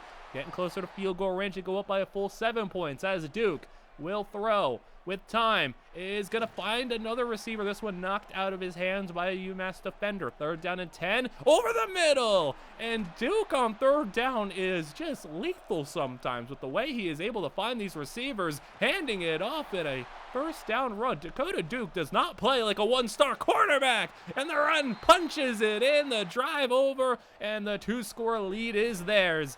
But yeah, Dakota Duke, I think of all these quarterbacks, he just plays a little bit different. He plays good, as UMass is sliding down for a first down run, but down by 2 scores with 5.5 to go. Gotta at least get a field goal on this drive and hope that you could stop Dakota Duke, as UMass outside. Pass almost picked. It'll be 4th down. And this game could be all over here if they don't complete this pass, and they won't. UMass turns it over on downs, and Duke takes it back over with another completion. 2nd and inches. We'll back them up to 3rd down and 2, where they won't get the first down, but they will be plenty close enough for a field goal try to go up by 14. Kick is good. Now we're starting to think, hey, is this team high enough ranked? Are they the top non-power school? Can they get into the playoffs from number 22 with the conference championship win? Is it going to be enough? I mean, obviously they got to hold on for these last 3 minutes, and UMass is driving, but can they be playoff bound here, as the play from UMass inside the red zone finally looking like they're alive on this drive, as they will get it to the 10-yard line. 3rd down and 8, 2:25 to go. End zone! Intercepted by the defense, and UMass is done for. A win, back-to-back conference titles, and just 2 regular season losses for this team in the past 2 years. Dakota Duke, not a high completion percentage, but they have found themselves in the playoffs. That is awesome. They get that top spot for a group team. as Dalvin Yancey does end up having no bowl game appearances. An okay season, has like over 30 touchdowns cumulatively, and typical one-star quarterback for these seasons that we've seen. Cincinnati does not do good at all. Sylvester was not good in the Big 12, and it wasn't that easy like Sean Brooks was able to do for them. And we will go to Army. Jalen Ali is in the bowl game against Kansas. It's an 8-4 Army squad, and let's see what Ali's got for us as he's up 24-17 right now with the football on the screen, left side, and a gain of about 7 yards on the play. Ali's having a really nice game so far. Play action, and that pass completed for a first down. Ali near 250 yards, 3 touchdowns, no picks on the day, and he wants to add to that. He got a step. He's got the completion to the 5. And Ali delivering. Sweeping to the outside. Running game is losing 4. Still, though, 137 yards on the ground on 20 carries for that back. I mean, they're doing great on offense. They'll have to settle for a field goal, though, but a 2-score lead regardless is what you love to see if you're Army. And now 10-point game as Kansas is got a completion. We are under 6 to go, and they got to get themselves some points on the board here. 1-yard run, 3rd and 9. Army is gonna have their defense getting an interception, taking it back, and he's all the way to the 23-yard line. And for Ali, it could be a bowl victory over this Kansas squad, where he's going to have 3rd down and 1 in the red zone as he's throwing with time open, goal to go, couple yards away from putting this thing to bed for good. Little swing out to the running back, who's gonna fumble the football, and Kansas, no, they picked it up, and they're gonna go all the way. And what a swing as Kansas, 1-score game just like that. It went from game over to game on for Kansas, as Army's got to do something here to stop the momentum as Ali slides for a first down. I don't think you're going to be able to run the clock out from 4 minutes. It's possible, and it's looking good right now with 2 first downs in a row. 3:45 to go. Run play is going to have a first down. Maybe they can do it, as clock's going to go down to 3:30. They're not even really taking their time too much at this point. They're probably going to start now. As no, they still snap it early in the play clock. Play action, completion, and Ali, I guess he just wants to keep on adding on to his stats. Finally, they're taking their time. 2:30 to go. Completion again. Kansas burning timeouts. 3rd and 1. Snake it for the first. And Kansas, I mean, man, you just couldn't stop these guys. They go all the way down to 40 seconds, no timeouts. Field goal is good. And it's 30-24. Kansas still very much has a chance, but not after that. Picked up. And Army survives a little bit of a scare there and will win it 30-24, as they have a very good game from Jalen Ali. 335, 3 touchdowns, a 4,000-yard, 30-touchdown season. That's really good. That's really good stuff there from Ali. And he had a 500-yard game on the season against Troy as well. We go to see also Dakota Duke made a first-team all-conference, which good on him. We hop into their game. They're taking on LSU, as if this isn't a daunting enough task making the playoffs. You got to go on the road taking on LSU, and they are going to find the end zone. It's 23-7 after that, but I mean, Dakota Duke and the boys have been keeping it closer than probably you'd expect. I don't know what the spread on this game would be. I feel like LSU would be like 20-point favorites still, but hey, they're within 16. They're within 2 scores, and Duke's got a completion for a first down to the 45-yard line. Floating one, and that is a really good throw into traffic. That is perfect, as Duke is moving right, throwing it down the field, open man, and a first down in the red zone. Hey, they can cut this down right here, as Duke, incomplete pass, had a lineman driven into him, as 3rd down and 10. Duke is hit as he's thrown, but up in the end zone. Flag is down, and they will get a pass interference, but it's not on LSU. It's on them. 4th down and 10, as they will throw again. Duke to save the game. What a grab! Touchdown! It's 23. And oddly, they took the extra point, so it's 23-14. I don't know why they would take the extra point. They could have cut it to a 1-score game if they went for 2. I don't, bad logic from the game. It happens as LSU sneaks it for the first down. Still a 2-score game, 9 points as there's just 5 to go, and they need a stop. 3rd down and 2. Here's your opportunity. Throwing outside. It's going to be a stop. All right, Dakota Duke, you got a chance in this one. It's small, but you got a chance, and you're really taking people by surprise, I feel like, by not just bending against this LSU squad, playing them pretty competitively for what you might expect as they'll draw a pass interference, this time in their favor. 1st down at the 41-yard line. 3 minutes to go as that pass incomplete. 3rd down and 10 as Duke will go to the air, and they'll get sacked. The pressure instant. 4th and 16. This could be your last gasp as they'll complete it for the 1st down. Dakota Duke does not go down easy. Duke over the middle. Another pass in between 2 defenders. That's perfect. Like, he's playing pretty solid given the circumstances. And now they're in the 2-minute warning with a 20-yard line. Now they'll back them up to the 23-yard line. Yeah, it's 3rd and 16. Pressure. Duke gets rid of it. It's 4th and 16. They'll kick the field goal. It'll be a 1-score game as that kick could have been blocked. Instead, it'll be through the uprights. It's a 1-score game with 3 timeouts for Miami of Ohio. They'll kick the onside kick, of course. Can they pull up a miracle? No, they do not get the onside, but 1 stop is all they need as the option. Pitch it out. He's going to get 9. He'll get out of bounds at least as they'll go RPO. LSU gets the completion. No! All the way. Touchdown. Tigers. And that is unfortunate.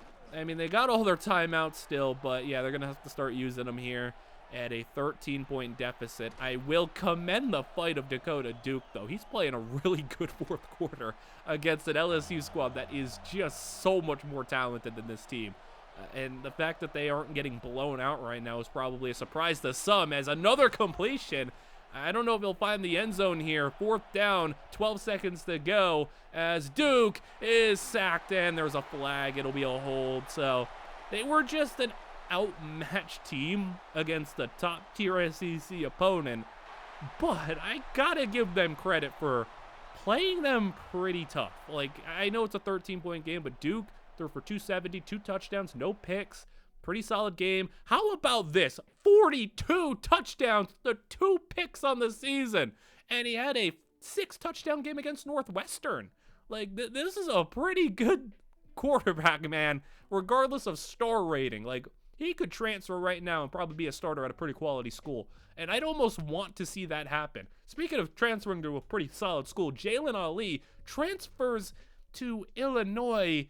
Is a good overall, but he's not the starter, and that hurts a lot. I would have liked to see him be a starter there. Dakota Duke, meanwhile, he's like really nice, and he's still not even close to fully maxed out. Like, he's got really good development as we move to the incoming class. Johnny Crispin has really nice traits there. I like the skill caps there. We also have an impact development. Quincy Sandland for Georgia State is going to be a impact dev, adding to the very short list of guys who got that. He can have a pretty crazy IQ, I suppose. That's about as high as it gets for one of these 1-star guys to have almost all but 3 on your potential. But as we show you the rest of these freshmen, all eyes are going to be on Dakota Duke's last season. 2 years in which just 11-1 for the regular season. So just 2 regular season losses, 2 conference championships, a playoff appearance. I mean, what is he going to do this time? Can he get him back to the playoffs? We have another impact as well. Derek Yerby for Toledo. And his accuracy, that's really good. We have something potentially here. Let's hope that he gets the opportunity, he gets to develop, and he's good and all. But yeah, I mean, that's about as good as it gets as well. But yeah, for Dakota Duke, I want to see him back in the playoffs. I hope they can do it. But I mean, 2-11-1 seasons. It's going to be hard to do it a 3rd time and win a 3rd conference championship and get them back in there. But let us see. They went 11-1 again, and they're taking on another 11-1 team. And in this conference championship, how about some domination? 43-20 And I hope this is enough, but look at the game from Dakota Duke over an 11-1 NIU squad. 44 of 49. Are you kidding me? They don't make the playoffs, though. Florida Atlantic was really good, and they got the spot instead. And Sam Houston, a 0-star program right now. Dalvin Yancey, a different Yancey. This is the one from Notre Dame to FIU. He's now at Sam Houston, stinking it up everywhere he goes record-wise. But man, Miami of Ohio is going to go 12-1, and unfortunately, 17th in the country. It's not enough to get him into the playoffs. That stinks badly. I would have loved to see him here. Instead, he's got to go take on Virginia in the bowl game, and 3 MAC championships in a row. And that game he put up against NIU in the championship is crazy, man. That's one of the better sim quarterback games I have seen this year, and it came from him. We'll focus on the game we have at hand here. 21-17, 4th down for Virginia in scoring territory. They're getting sacked. I thought they would usually take a field goal in that situation, but they went for it, failed, and Dakota Duke takes over, up by 4, throwing for a completion, and it'll set up 3rd down and 4, as Duke will hand it. And they will spin off a tackler, but not quite the 1st down, and they'll have to punt it away. Not a good punt, and Virginia will have it in enemy territory already, but a sack will take them right back out of it. 3rd down and 15, as they have time. And a lot of time, and eventually it runs out. It's a sack. He tried to run, and that was not a good idea. I feel like if he just stayed in the pocket, he would have had a lot more time to eventually find somebody open.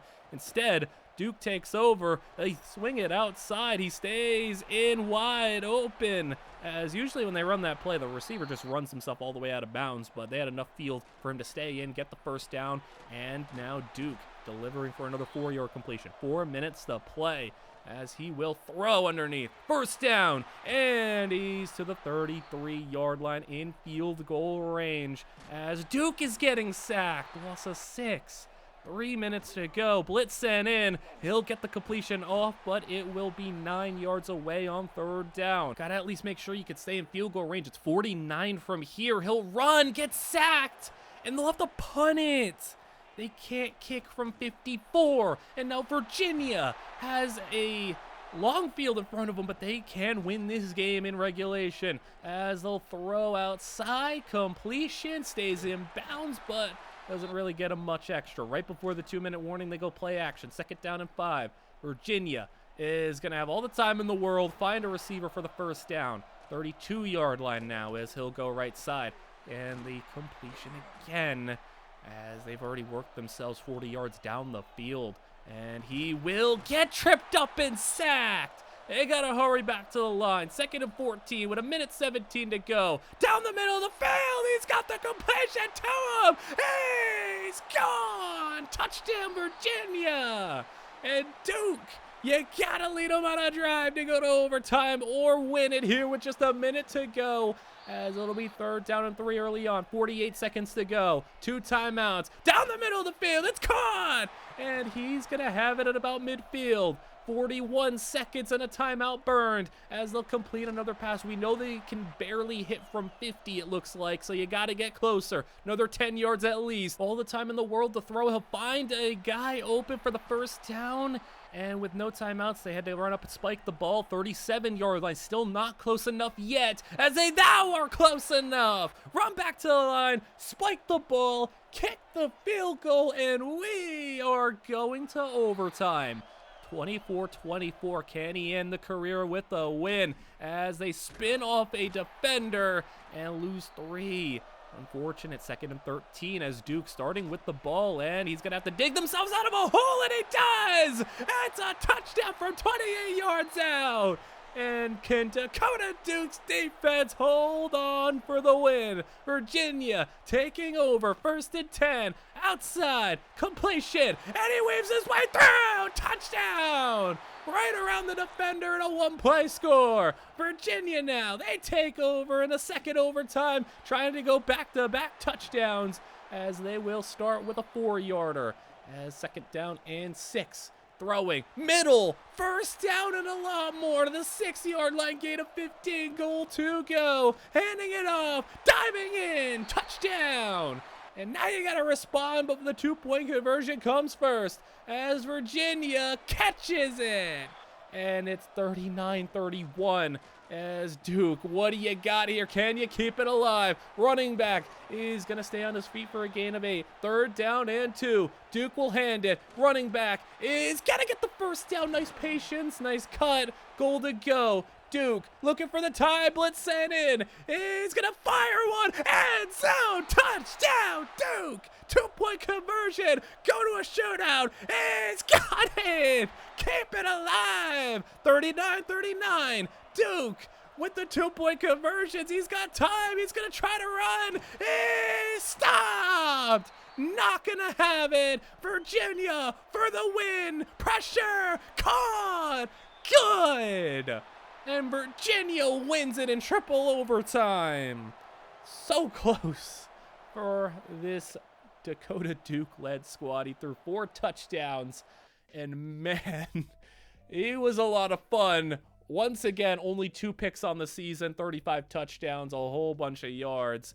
And Dakota Duke, what a career for this school. He better have a statue built for him for what he did to this team, as he's not going to get drafted. Neither does Ali. Unfortunate that we don't have any draft picks for these guys. 85 is the highest we've hit, and we still don't have anybody going to the NFL. But this is the last set of quarterbacks that we have here. This is player, I think, like 90 to 100. I think we're taking the top 10 and we're using them. So, yeah, these are our last guys. We're going to ride out the rest of these guys' careers and see who else is able to reach those types of highs, because Dakota Duke, I don't know if it'll end up being the best, but he might end up being my favorite in this video, as we will have some starters here. Not great players. Some of these guys are getting starts now where they're not even a 70 overall. And you got guys like Glenn Mann who are 80 plus here at South Alabama and are starting quarterbacks. We do have an impact dev. Khalid Tapp for Texas State is a impact dev player, and he looks to be okay. You know, a couple of limited aspects to him, but throw power and accuracy is all right. And then, yeah, taking you through the rest of these guys. We're now searching for who is going to be the next guy to step up, who is going to be, if anybody, the next one to maybe win a trio of conference championships, if you even get the opportunity to do so. Can you go to the playoffs? Can you find your way like Apple did to Michigan and be a starting quarterback at Michigan or one of those types of schools? We have a guy named Femi Funk. We got some wild name players here, and we will head to the next season where it is Jacksonville State versus UTEP in a conference championship. So this is the first matchup here where we actually have 1-star QB versus 1-star QB, and right now it's 31-15 between these two. Caps is on top, and Caps is throwing on the run down the field. That's a great ball and a touchdown. Wow, that came out of nowhere. Jacksonville State down by 3 touchdowns. I at least want to give him the benefit of the doubt to see if he could do something here, because it is 1-star versus 1-star, and we don't usually get the matchups between these guys in these videos because odds are most of them aren't going to be good enough. But hey, we take it. Redmond has got them to the 25-yard line, floating it down the field. Got it inside the 10-yard line. Goal to go. Can he pull them within 2 scores? Outside, 2nd and goal. He's down to the 3. Make it 3rd and goal. As he sends in the extra man, pass is just gonna lose yards, and 4th down and goal now. Game on the line here for sure. Hit as he's throwing, incomplete. And yeah, that will do it. UTEP takes home a 38-15 conference championship victory. I would have liked that one to be a little bit more competitive, but Rashard Caps 4 touchdowns on the day, and Amari Redmond goes for 1 touchdown on the game. As we go to the other guys, Buffalo 4-8 on the season. Eric Boyette, not good, under 50%, 11 picks, 17 touchdowns. Yeah, he's probably going to be a starter for next year too, and he's not going to be very good. Utah State 3-9. Terry Officer, 22 touchdowns, 14 picks, and Another unspectacular season for one of these guys as we go to bowl action. Jacksonville State, after losing their conference championship. Well, Murray Redmond, do you got something in your game against Bowling Green? You're down 21-13, and you're at the 38-yard line. Sweep it out of the running back where he's got room. He's got blocking. He's inside the red zone, and he breaks the tackle, and he's breaking the other tackle again. Touchdown, staying in bounds too. What a play! And they get the 2-point conversion. It's about the quarterbacks, with the running back putting on a show with that type of a run. As they lose 3, Bowling Green backed up to 3rd and 13. And he's gonna get sacked. 4th and 19 as Jacksonville State will get it back as they go play action now. Redmond is gonna throw it deep. That's a wobbler, and it's incomplete. That ball just looked kind of funny out there. Not a spiral at all. As 2nd and 10, completion for 8 yards. 3rd down and 2 as Redmond will find a man for a first down. Gets it to the 39-yard line with a 2nd down and 11. Underneath for a completion. Set it up 3rd and 4. Probably field goal range, I would imagine. As you lose yards there. 34-yard line. Yeah, they're going to kick it from about 52-ish, 51. Kick is good, and it's 24-21. Jacksonville State on top as the run play for Bowling Green's going to get a first down carry for them as they'll throw now. And he's going to run, try to escape, not get far, get sacked, go down for 3 yards, and it's 2nd and 13. As they'll go right side of the field, and it's caught for a first. 4 minutes to go. Play action. And right over the middle, caught again, and 3:30 to go. And another completion, another first down. Bowling Green driving it with ease. One after another, pitch it out on the speed option. They'll lose 2. Now it's 3rd down and 8, and we could be setting up for a tie if they get the stop here, but he's not going to. They're going to get all the way to the 1-yard line. And Bowling Green for the lead is going to run their way in. Touchdown. And the lead by 4. Redmond, can you pull off a little game-winning drive here? He's getting sacked to start it, so not a good start at all. 2nd down and 12. He's going to throw for a completion and a gain of 9. 1:20 to go. 3rd down and 3. Passes high but caught. First down. And down to 2 timeouts, down to 70 seconds to play. Redmond sacked again. Timeout's got to be used, and with 50 seconds to go on 3rd and 15, Redmond chucking it deep. 2 guys down there, incomplete. And now your game's on the line with a 4th and 15 play. Redmond is going to go deep. He's got one-on-one. Second defender comes over, and it's not going to matter. It's incomplete. And the game is over. Jacksonville State goes down. And an unfortunate end sequence for Redmond, who does not play good down the stretch and only has 1 touchdown on the game. 31 touchdowns and 6 picks on the season as a whole, though not too bad. Overall, you're pretty satisfied with that. And we move ahead to Georgia Southern versus UTEP. 24-14 for UTEP after winning their conference championship. Will they add to it with a bowl victory as they're down by 10 and they're getting sacked? So not looking good with 9 minutes to play, but 2nd down and 19. Pass is going to be caught, and you'll get the sack yardage back. Get a little extra after that. 3rd down and 8 for Caps as he will throw. Open man, wide open. And a first down for a gain of 13. 1st and 10 now from the 28-yard line as he's running into pressure. That was just bad pocket movement, bad pocket management altogether. 3rd and 15. Caps, he's just going to heave it for the end zone. Flag is down, but it's caught for a touchdown. Pass interference, guess it doesn't matter. It's a score and a 1-score game now for UTEP as their defense takes over down by 3. Play action for Georgia Southern, and they will step up. He's got so much time with 3-man rush. They eventually get in. Incomplete pass. 3rd and 9. Could they get a 3 and out here as they'll go deep now? Their turn, and it's over his head. He had a little bit of space. They'll go and punt it instead as they'll get UTEP on the screen, spinning away from a defender at a first down. 45-yard line as Caps will get pressured and sacked. He's just really slow to react. 6 sacks on the day on him. And it's just been a rough one, and he'll get a completion there. Not even going to get the sack yards back. 3rd and 11 now with 5 minutes to go. And the pressure in again. He's just forced into a bad throw. Lyman got pushed into him, affected the pass, but still wasn't even a good decision. It gets picked off. As now your defense got to go and get another stop and help you out a little bit with 4.5 to go. As Georgia Southern for a first down. And they will get to run a little bit more time off the clock. 3:30 to go. Bubble outside. He'll get him to 3rd and 2 at midfield. 3 minutes to go. And timeouts are going to have to start being used. If you can even get him down, you can. That lineman was 30 yards down the field. Oh my goodness, number 72. Good job getting down there for the touchdown. 31-21 with 2.5 to go for Cap. Says, I mean, he's just, he's not good. 4th down and 9 as the game is not done quite yet.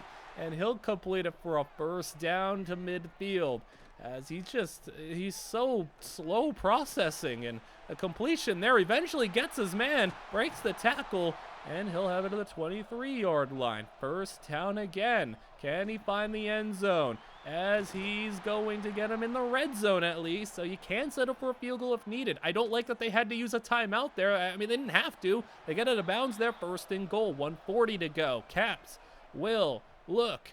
Time, all of the time in the world. He's running. He's getting sacked still, and a flag, a late hold. I would imagine you're declining that, though. But my goodness, he just can't handle, like, find somebody. Somebody's got to be open with that much time. 2nd and goal. Long way out. Caught, and it will be 3rd and goal as he goes out of bounds from the 16. 1:25 as Caps looking. Gotta throw it. He does. In the field of play. 4th down. They go for it, and, I mean, you need a field goal. They're going to go up top. It's caught for a touchdown.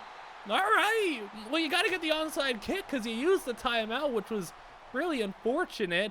Onside kick is scooped up by Georgia Southern. And that will be game. That was a really odd ending sequence there, but 31-28, your final. And for UTEP, Rashard Capps does not do good managing the pocket. His stats overall don't look too bad. He had 30 touchdowns, 7 picks, 3,800 yards. We do have one more player to showcase here, as there's another bowl game from South Alabama. They went 9-3, and man, the quarterback is going to get 9 yards as he's going to run that ball up the middle. Goal to go. They're up by 3, could go up by 2 scores here, but a sack will probably stop that from happening. 3rd down and goal. As with time, he'll run.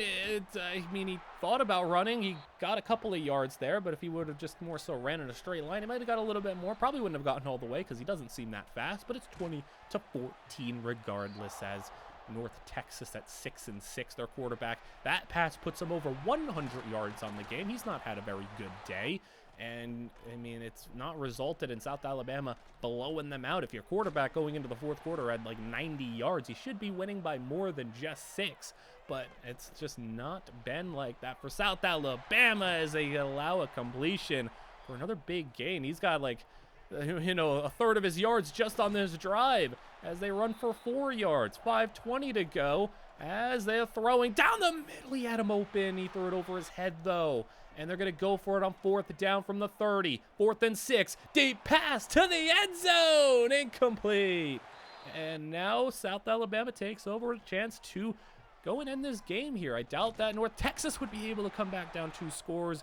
It's not looking like that's going to happen because you're at 3rd and 17. As you're going to get sacked again, running back not able to really do much there blocking. They'll give North Texas great field position, but you throw a pick immediately.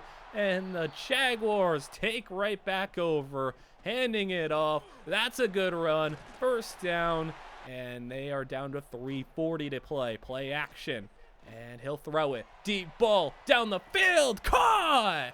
And you're in field goal range. Man is going to hand it. And the running back is slipping his way through for 8 yards. 2:30 to go. Swing it outside. And he's not going to get far. Timeouts are being used. North Texas got to get a stop here on 3rd down. And they do. 4th down. They go for it. Bold call. It doesn't work. They went for it. I am a big go-for-it type of guy, but come on, go up by 2 scores. There's no way they can do that and come back if you kick at the field goal and they would have to recover an onside kick because they're down timeouts. I mean, of all the times that this game chooses to go for, they pick that time. That's what's so weird. As North Texas, though, your defense still is going to give you a chance here with 3rd and 13. North Texas not able to really find anybody open. He's eventually going to scramble and throw for a first down. Nice job creating some space, creating a first down with 47 seconds to play.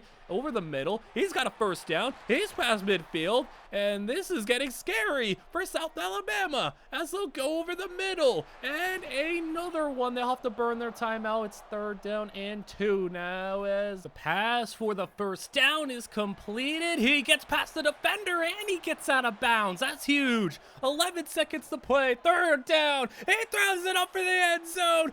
It's dropped. He had it in his hands, and now it's 4th down and 6. This time it's caught, and he's in. Touchdown. All of that at the very end is going to result in a win for North Texas unless this kick return goes all the way, which it doesn't. Game over. That was a wild finish. And we will have a 21-20 final in this one.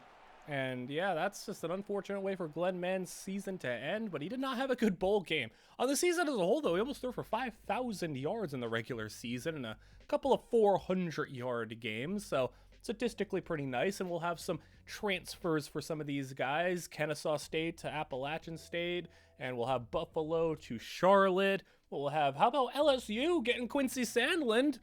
That's interesting. Khalid Tapp will go to UAB, and we'll go to the starting quarterbacks for this season. Amari Redmond, he'll be one of the better ones. Eric Boyette wasn't good last year. Don't know if he'll be good this year. And for Rashad Capps, he's actually not going to start this season this time. He got passed up by a redshirt freshman, so after his year, I mean, he wasn't fun to watch. He just took sacks left and right, but hey, he's the backup quarterback now. Glenn Mann, he's like with the boosts and everything, he's at 88 overall. Like, that's pretty dang good, but I mean, we'll see if he can have a better year than he had last season. And then for LSU, hey, Quincy Sandland, this is probably the closest he'll ever become to being an LSU starter. I highly doubt things will get better for him in years' time, but he's only 5'6" overalls behind the starter. I don't think it's going to really work out for him here, but I guess he wants some LSU development. Maybe he'll go back in the portal, find a starting job elsewhere, because I guess that is a strategy if you want to go to a bigger school, get better development potentially if they have certain coaching archetypes, and maybe that'll help you out. We have a new starting quarterback for Tulsa, Crispin, who I talked about earlier, and then this dude. Oh my goodness, he's like a 64 overall and he's starting, so that's a little rough. And then for conference championships, we actually have nothing. No conference championship appearances for anybody. Utah State goes 2-10. Terry Officer, 17 touchdowns, 8 picks. He upped his completion percentage quite a bit. Didn't up his wins at all, though, as he really stunk things up still once again for this Utah State team. Buffalo, not good as well, 4-8.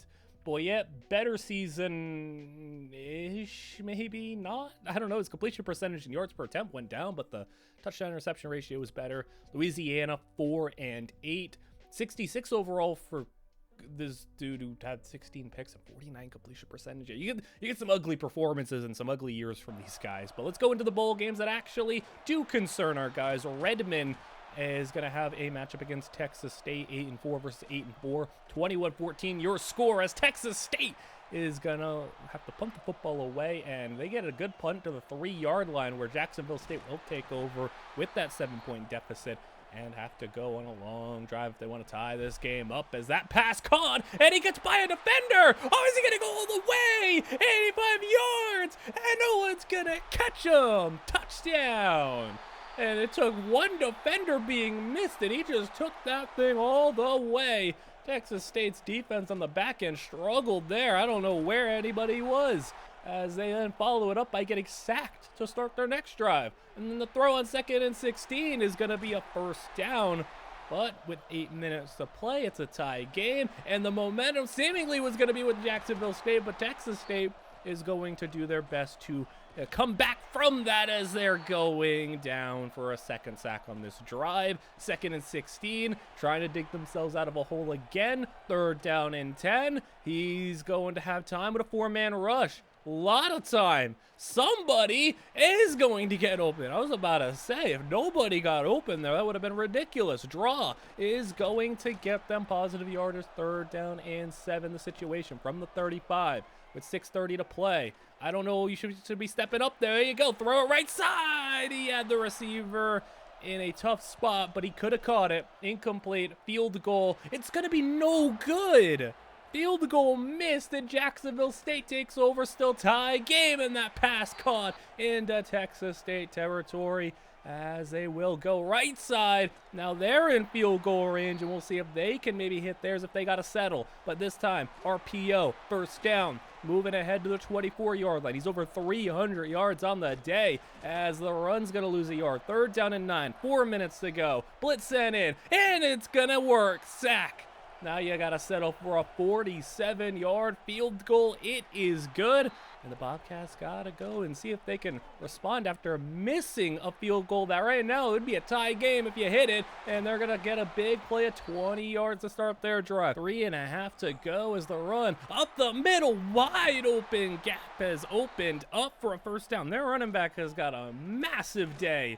And they're under 3 to go. Scrambling, and Texas State all the way, another 18-yarder. Red zone opportunity as they complete the pass with space. 1st down, 6 yards out, goal to go. And the run is not there, but he's halfway. They're going to go read option. He's keeping, he's got it. Touchdown with under 2 to play.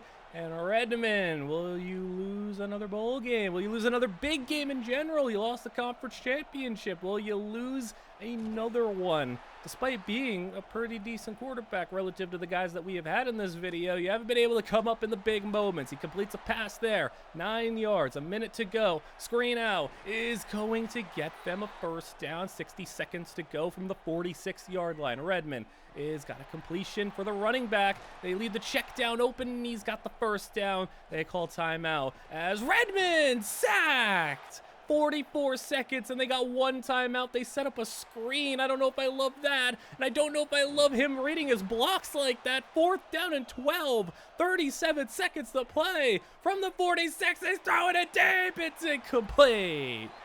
Game is over. Redmond goes down. So 0-2 in bowl games and a conference championship loss. He just wasn't able to come up big in those big games. And he had 3 touchdowns. I mean, like, he didn't play bad. It was just more so the not being able to get the game-winning drive. 32 touchdowns, 7 picks on the season, 4,200 yards, 85 overall. Like, he's a pretty good player. Probably not going to get drafted, though. Tulsa, meanwhile, this is an interesting one. Tulsa, Johnny Crispin is taking on Georgia. That's an interesting bowl matchup. They went 9-3 though. Georgia 7-5, but we obviously know how good Georgia's roster is, and they're going to be heavy favorites as Crispin. That's a great completion. 4th and 1 though. They punt it as Tulsa down by 13 against this Georgia team, but again, one of those situations where it's like it's not a blowout, and even though you'd expect it maybe to be, as Georgia has got a completion for 5, 3rd down and 2, read option, and with 1 man in the open field, he brings him down. That's a good tackle, and it gives Tulsa a chance, but the free rusher on the blitz is going to get him down, and it'll be 3rd and 12 for Crispin as he'll go outside, get a completion, but it's only a yard on the play. Now you're going to go for it. I would have loved to see him go for it on that 4th and 1 earlier. Crispin on 4th down, tipped in, incomplete.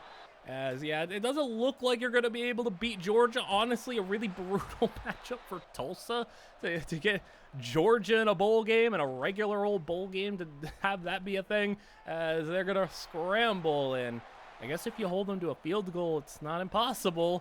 You're not going to stop them there, though. 3 minutes to play and 3rd down and goal. Georgia sacked, and I mean, you're out of timeouts. You're down by 16. I'm not really holding out hope here. as from the 20-yard line, Crispin is going to run for it, and he's going to get a nice little run. He's all the way for 25 yards. 2 minutes to go. 4th down and 8th of the situation. He's throwing it deep. He's got it incomplete, and that will be game. That's just not a fun matchup for Tulsa to be taking on Georgia. I don't know who thought that was a good idea. But Crispin, 139 yards, 1 touchdown, 1 pick. It's just, he was outmatched. Overall in the season, though, he's really good. 3,700 yards, 38 touchdowns for it being his first year as a starter. 14 picks, the completion percentage wasn't crazy, but, I mean, for a first-year starter, yeah, we'll take that all day. Cameron Ajabo is transferring to Missouri for some reason. Johnny Crispin also takes a very nice leap up, as you also see in there. His development went up to impact, and he really took a nice leap. So, yeah, that's awesome to see one of these guys actually get their dev tree increased. And then you can look at the other starters. JT Square ended up transferring to South Alabama a few years back. He's starting. Weirdly, for Purdue, a 68 overall Wayne Burrow is starting. Khalid Tapp transferred again. He went to Utah State. He's starting. And Tulsa is in a conference championship against a number 6 Florida Atlantic team. I don't know what it's been. Florida Atlantic's been stomping teams in this save file. Florida Atlantic's been like a perennial playoff team. I don't know what's going on here, but hey, they've been doing great things, and they also held Miami of Ohio and Dakota Duke out of a playoff spot one year, so unfortunate. But can Tulsa maybe steal a playoff spot from them? As if you do win, you have a good chance of making the playoffs. That deep ball caught for Florida Atlantic. It's 17-21 in the favor of Tulsa, but now Florida Atlantic driving. 3rd down and 10 from the 15, incomplete. And they're settling for 3, which means Tulsa still will stay on top. As now Crispin to the air, and he'll go outside for a completion, a gain of 6. It'll be 3rd and 1. He'll sneak for the 1st down, and we're under 6 minutes to go. 2nd down and 7. And he'll go outside right in front of a defender. There's a flag down, and that's going to be a holding. That's so unfortunate for Crispin as he's trying to go on a big-time drive. Here's the crucial moment. Now it's 3rd and 17, and he's sacked. And that's just a drive killer of a holding penalty, as Florida Atlantic is going to have a completion for 8 yards, 3rd down and 2. They'll pitch it out, and a 1st down, stiff arm, and more yards. As they're inching close on a field goal range. Running back's got over 150 on the day. He's going to go backwards here. It looks like he breaks the tackle and it even hurts him. He loses 8 on the run. Now it's 3rd and 18 as the screen is going to not even get them close. You don't expect to get it there. And now Tulsa taking over. Crispin with the handoff for 6 yards. 2:30 to go. You can really end the game right here. They're going to have to start burning timeouts. There's 1. 3rd and inches. Crispin got the timeout used on a 1st down. 1 more will do it. And there it could be. Broken tackle. He's got it. 21-20. And that is game. Tulsa with the 1-point win over a number 6 ranked team. Crispin throws for 3 touchdowns and a playoff appearance. Florida Atlantic also still makes it. But we got another playoff appearance. Crispin goes as we take a look at the bad quarterbacks. Louisiana still stinking it up. And, yeah, their quarterback isn't doing anything. Purdue, predictably, Wayne Burrow is not Joe Burrow. 25 picks and under 50% completion percentage. It's only decent game came against an FCS team. As Utah State is going to also go below 500. Khalid Tapp, not so bad for a losing team, but not enough to make a bowl game. They're a bad squad. As we then go to bowl action, NIU versus South Alabama, 26-20 your score. Not a very competitive game. JT Square threw the ball 50 times, but only got 200 and something yards. I ended up forgetting his statistics, so I had to go in the next year and block out his other stuff. So there was a statistic still, and I just blocked out the necessary information. But all we have left in this season is Tulsa in the playoffs, as a fumble is going to be what starts off the 4th quarter. UCLA puts it on the ground. Right now, Tulsa's winning. They're winning their playoff game, but they're sacked. 3rd and 17. It's 14-13. Hit as he's throwing incomplete.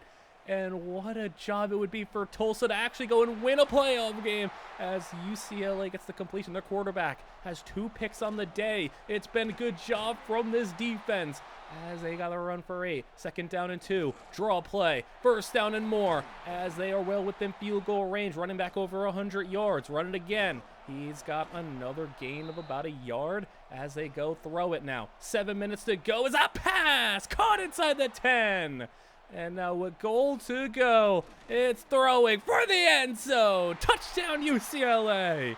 And it makes it a 6-point game. Crispin, can you win a playoff game? Can you do what no other 1-star quarterback has been able to do for us? You're in already rare territory, and you got the best chance of the bunch as that pass is incomplete, and you go 3 and out. He couldn't hang on to it.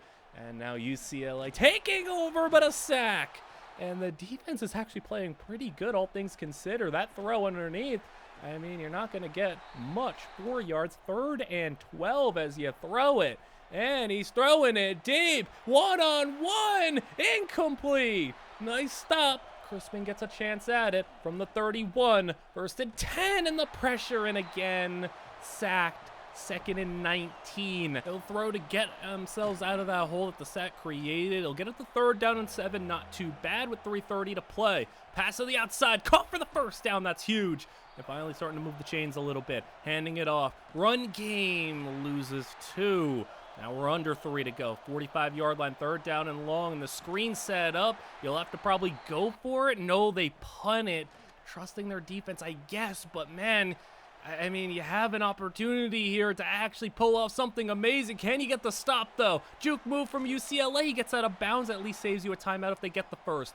Now 3rd down and 6. Can you get off the field here? No. And you can't allow any more 1st downs. 1 more will do it. And the completion will get them 2nd and 4. 2-minute warning hitting. Play action. Throwing, and it's going to be a 1st. That hurts. UCLA wins it by 6, and Crispin, it was a rough day, but I felt like he had no protection. He threw 41 touchdowns on the season to just 8 picks, 4,000 yards, and overall a nice season to get Tulsa into the playoffs. And, well, big things happened in the offseason. I didn't even catch this at first because I didn't even see that he was a 4-star transfer portal prospect. I didn't look at any 4 stars because I didn't think he was going to be one. Yeah, Johnny Crispin, he's in Oklahoma. And not only that, he's good. He's an 89. He's fully maxed out. He transferred to Oklahoma and maxed out his development. He is an 89, and he's also with boosts as well. He's playing as a 92. This is going to be really fun. Oklahoma is one of the better teams in the country. Like, they are good. And Khalid Tapp, once again, transferred. He's at West Virginia now. It was, once again, he didn't commit initially. He was just, didn't go anywhere, and then he just popped up on West Virginia's roster. So, he'll be starting for West Virginia. Cool. We have a bunch of starting quarterbacks, actually. Like this final batch of guys gave us a lot of starters. Not guys who are really great. Like, Femi Funk is starting as a 70-something overall, and this dude at Appalachian State starting. We have a lot of guys starting, but, man, Oklahoma, number 2 in the country, taking on Florida in the SEC championship. This is big-time stuff for a 1-star quarterback, as he's already punched his ticket to the playoffs. Can he get a conference championship and fight for the number 1 seed? It's 24-20, and Crispin, touchdown! It's 31-20. He's up by 2 scores in the conference championship in the SEC. Defense picked it off, and Oklahoma, they're going to be able to pull this one off, aren't they?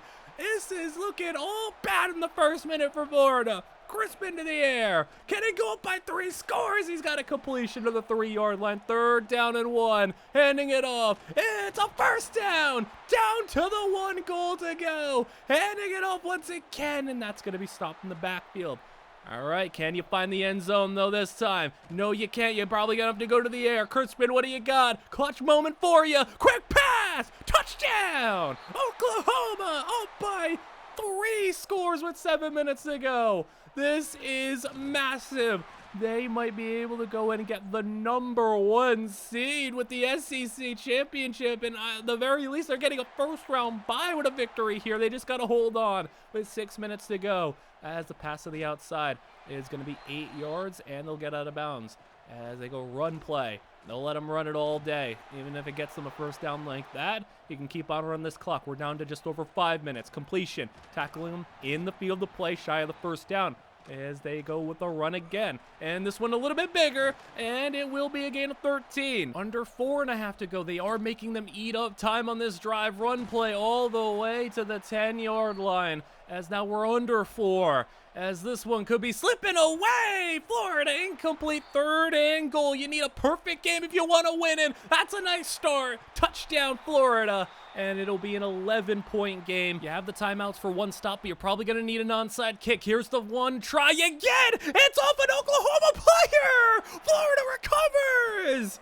Oh, you've got to be kidding me. Oklahoma's defense, they got to come up big now. They're on the field again. 7 yards there. Can they cut into a one-score game? A field goal would do it, as they are going to get 2nd down and 10 from the 48. 3 minutes to go. Pass underneath. It's caught. There you go for 9 yards, as they are going to hurry back to the line. 3rd down and 1. Down the middle. It's caught in the red zone, and Oklahoma's defense is letting this slip away. Another completion inside the 10. They're at the 5-yard line. Goal to go. Throwing. Florida. End zone. Touchdown. What is going on? Florida within 1 score. 2 minutes to go in all their timeouts, as they are going to run a 2-point conversion play that fails.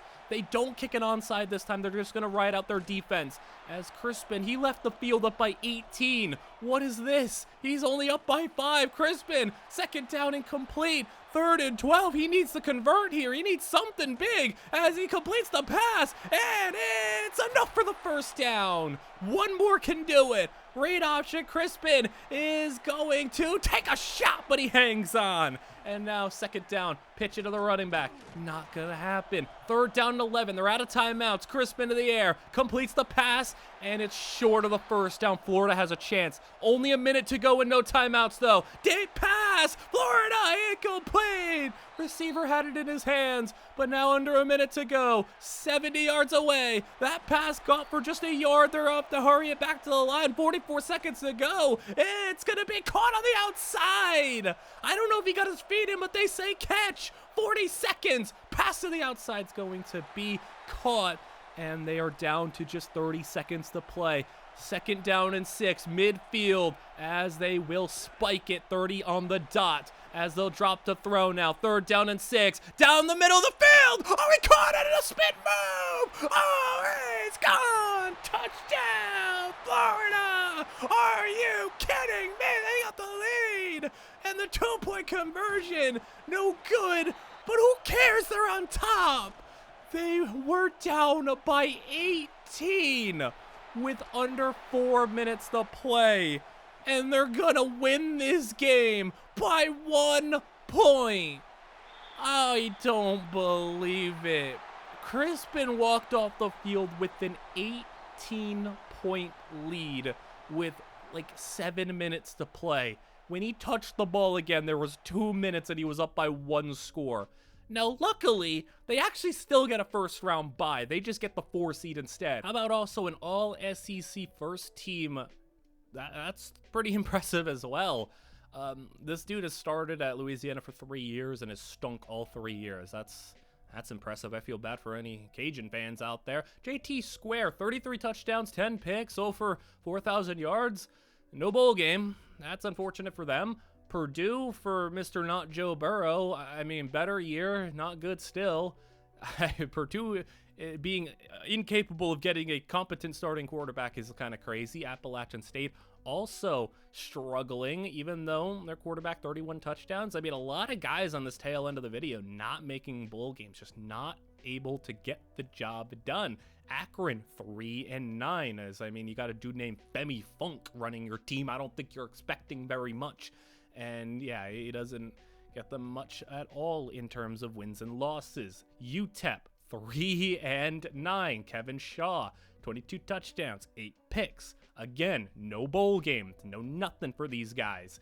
we only have action from 2 players. Of course, Crispin will be someone we cover a little bit later, but the other one, Khalid Tapp, West Virginia's ranked 21 in the country, 9-3, and they're taking on number 11 SMU. So they didn't make the playoffs at number 11 because they lost the Big 12 title game, I assume, with the 10-3 record. It's 27-17, so right now you need a little bit of a comeback here down by 10 with 8.5 to go, but you got the football, and the run is going to get you 7 yards on the play. 2nd down and 3, handoff again is going to have you run through him, man. Nice job from the running back. Just no, stopping him on that play. That was, he didn't even have a chance. He didn't even slow him down, I felt like.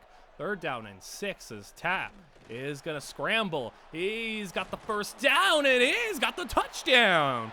And nice job from Khalid Tapp to get him to a 1-score game. 7.5 to go as the defense gets a run stop in the backfield. Loss of 2, 3rd down and 12 for SMU as they will throw to the outside. Caught for a 1st down and a big play.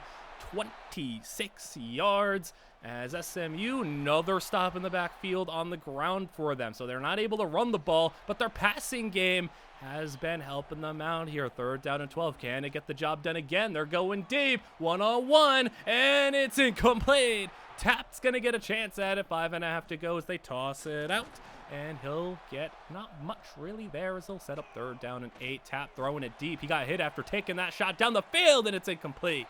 They'll have to punt 3 and out as SMU takes over. They'll go and complete a pass for a 1st down as this SMU passing offense trying to get them into field goal range, which they are, and field goal range is nice and all, but if you get a touchdown here, this very well could be the end of your game. To go back up by 10 and presumably at the 4-minute mark, you wouldn't have a lot of time left if you're West Virginia, as there goes SMU inside the 10-yard line. Screen out. It is to the 5-yard line. 3 minutes to go. Outside handoff is not going to get anything. He actually loses 5 yards and a back-breaking tackle for a loss as the completion to the outside is short. 4th and 2 from the 2, kicking the field goal.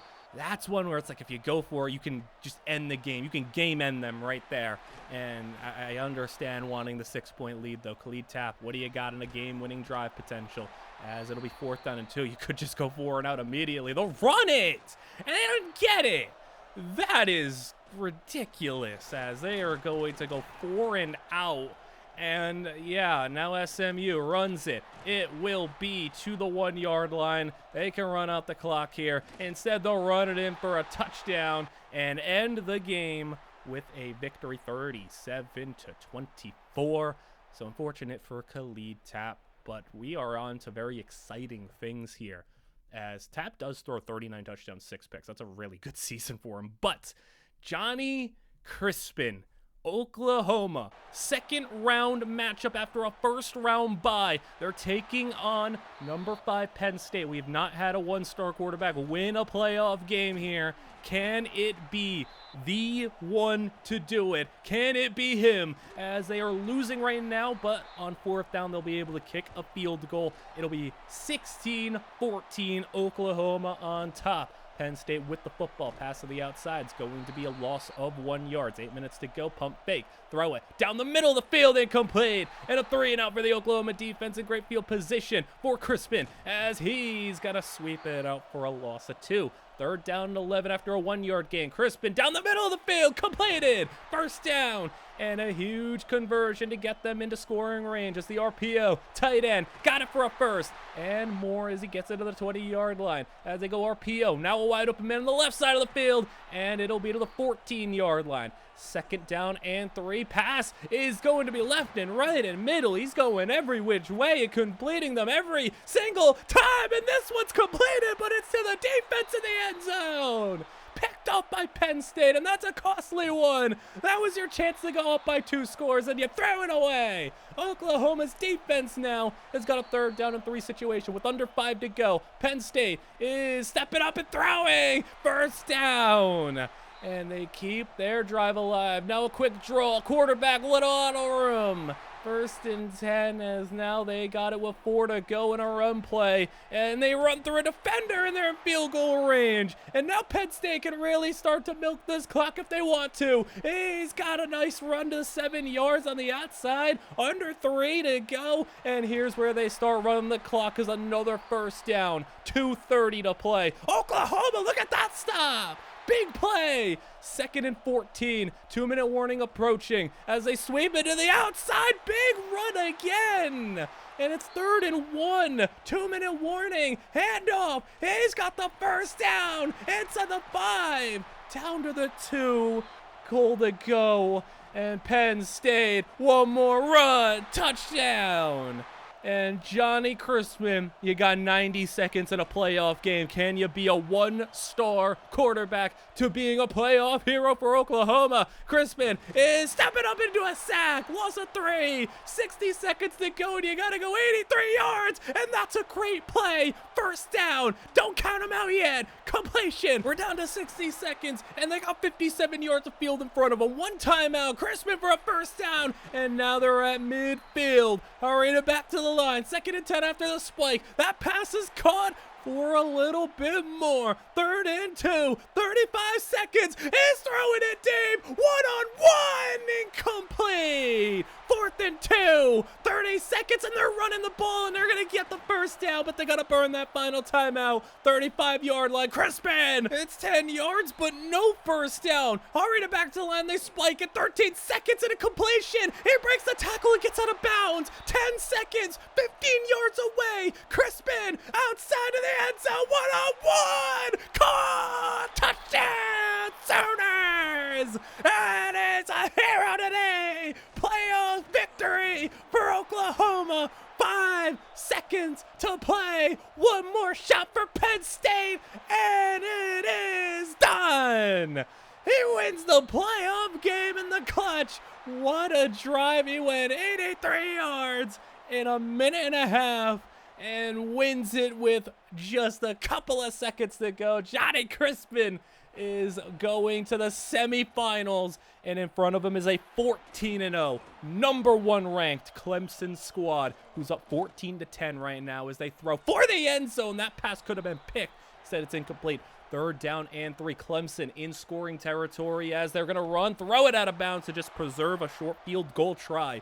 7-point game. Kick is good as it'll be 17-10. Crispin, who was the hero against Penn State, can he do it again as he's got the completion there for the first down to the 25-yard line. Looking to go on a game-tying drive here. Still plenty of time to go, though, as you don't have to do it this drive, but you can really set yourself up to try to win this game in regulation if you do. 3rd down and 2 the situation. Run the ball. There you go. First down. Breaking a tackle. And he'll get to the 48-yard line. It's been a nice drive already. Going 30-plus yards down the field and keeping it moving even further than that. 2nd down and 5. Crispin, RPO, got the completion in a first. He is dealing right now as there's 7.5 to go. Run the ball. And he's got 3rd and inches run game. Just 10 carries, 22 yards, and he's going backwards there. With 7 minutes to go, they're going for it on 4th down. Crispin keeps. Crispin is not a runner, and he's not going to get it. All that for nothing on that drive. That's Clemson intercepted.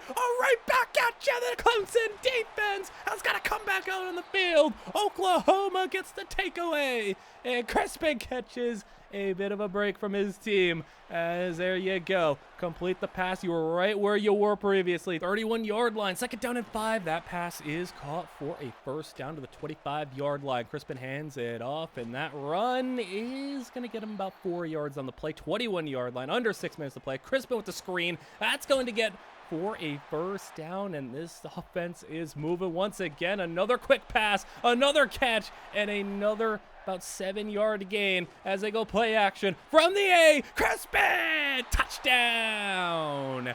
And a tie game in the semifinals. And Clemson takes over. 5 minutes to go. He's scrambling, and Clemson's got 6.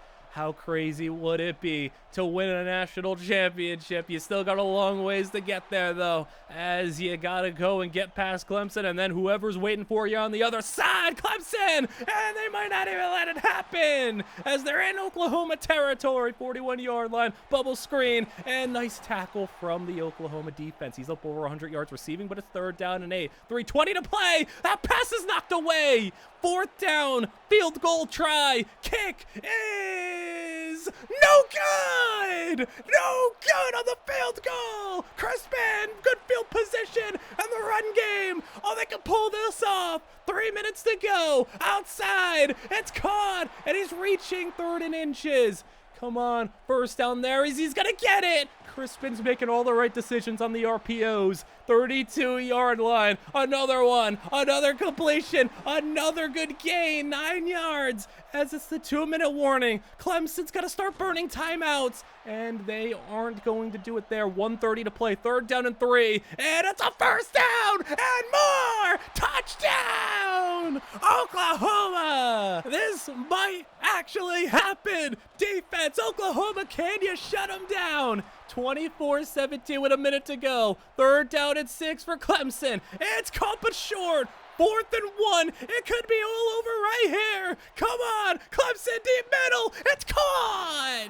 And he's got to keep it alive. Timeout used 43 yards away as the bubble screen is going to get them about 8. 3rd down and 2. They run the ball. But he's got the 1st down. They burn their final timeout. 30 seconds, 33-yard line. And it is caught, but in the field of play. No 1st down. 19 seconds to go. 3rd and 3 from the 26. Pass. It's intercepted. How did he pick that off? What in the world? He picked that ball up. I don't even know if at first he knew he caught it. But regardless, Oklahoma is going to a national championship. 24-17.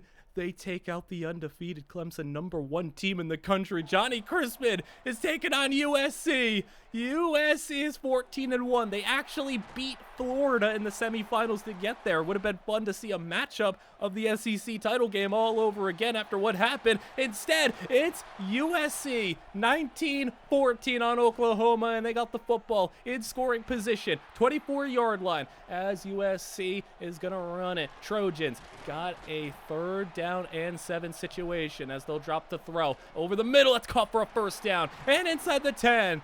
As he'll be down at the 6-yard line. Handing it off. USC breaking off of tackles. And he's at the 1. 2nd and goal. Run defense coming up big there. Can you hold to a field goal? It'd be huge. As they go to the air. 3rd down. And it's caught with a grab. Touchdown. USC 26-14. Crispin. Can you have a little bit more magic in you? A 1-star quarterback to win a national championship. You got to make a 12-point comeback to do so. He's got a 1st down there. 6 minutes to go. They go outside. Tight end's got it. It'll be 6 yards on the play. He'll go play action and then take a shot down the field. He's got a man. It's caught. How did he bring that ball in? As that is going to be another completion there into the red zone. Crispin to the air and 2nd down and 5. And they're going to have a 3rd and 3 now after the 2-yarder. 5 minutes to go. From the 16, there's a flag down and he's sacked. He's sacked. Obviously, you're declining the holding, and you got to go for it here. 4th and 10 with the potential national title on the line. He's got the completion for the 1st down. And Crispin handing it off. I don't know if I love that. Just put it in his hands. Let him keep you in this. He's going to the outside. Open man. Touchdown. Oklahoma within 1 touchdown. 26-21. Can the defense give him a chance? 3rd down and 3. Will it be a 3 and out? Pressure's getting in. It's incomplete. They pull off a 3 and out. And Crispin, you gotta go. 64 yards. Make it, I guess now 62 after a completion there. Play action. He's gonna find the running back out of the backfield. 1st down. And you're 53 yards away from pulling this off. Crispin to the outside on the slant. He's got 6 into Trojan territory as the draw. 1st down. You don't gotta rush. You got plenty of time. Play action. as Crispin is getting pressure, throwing on the run. What a throw! And he's inside the 30. Come on, 2:20 to go. Run the ball, and it's gonna be 3rd down and 6. Come on, Crispin, to the air. He's throwing underneath. It's a broken tackle, and he's got the 1st down. Great effort. 2-minute warning. Play action. Crispin in the pressure. Sacked. 2nd and 16. Johnny to the swing pass of the running back. He's not able to make anybody miss. It's 3rd and 15. A minute to go. Crispin is throwing for the end zone. It's incomplete. 4th down. Get him on the line. This is it. Come on for the national title. Crispin. Incomplete. And USC can end this game. Oklahoma kept all their timeouts. 1 first down will end it, though. They get it to a 3rd down, but this is your deciding factor. USC scrambling. He's got it. And the national championship goes to USC and Oklahoma. Johnny Crispin, so close to a 1-star quarterback working his way to a national championship. He threw for 5,400 yards and 50 touchdowns on the year. And shockingly, he didn't get drafted at all. Are you kidding me? 89 overall. I mean, production aside, it's how did he not even get drafted? That's ridiculous. I feel like that's unbelievable. But we have 1 season left. We have the rest of the final 10 guys riding out their redshirt senior seasons. A couple of starters. UTEP Kevin Shaw took a step back, and UTEP was bad. And yeah, so not a good year from them.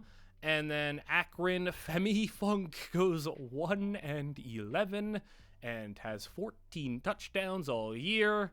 Not a good year from him. I like how we have a lot of just absolute stinkers at the end of the video.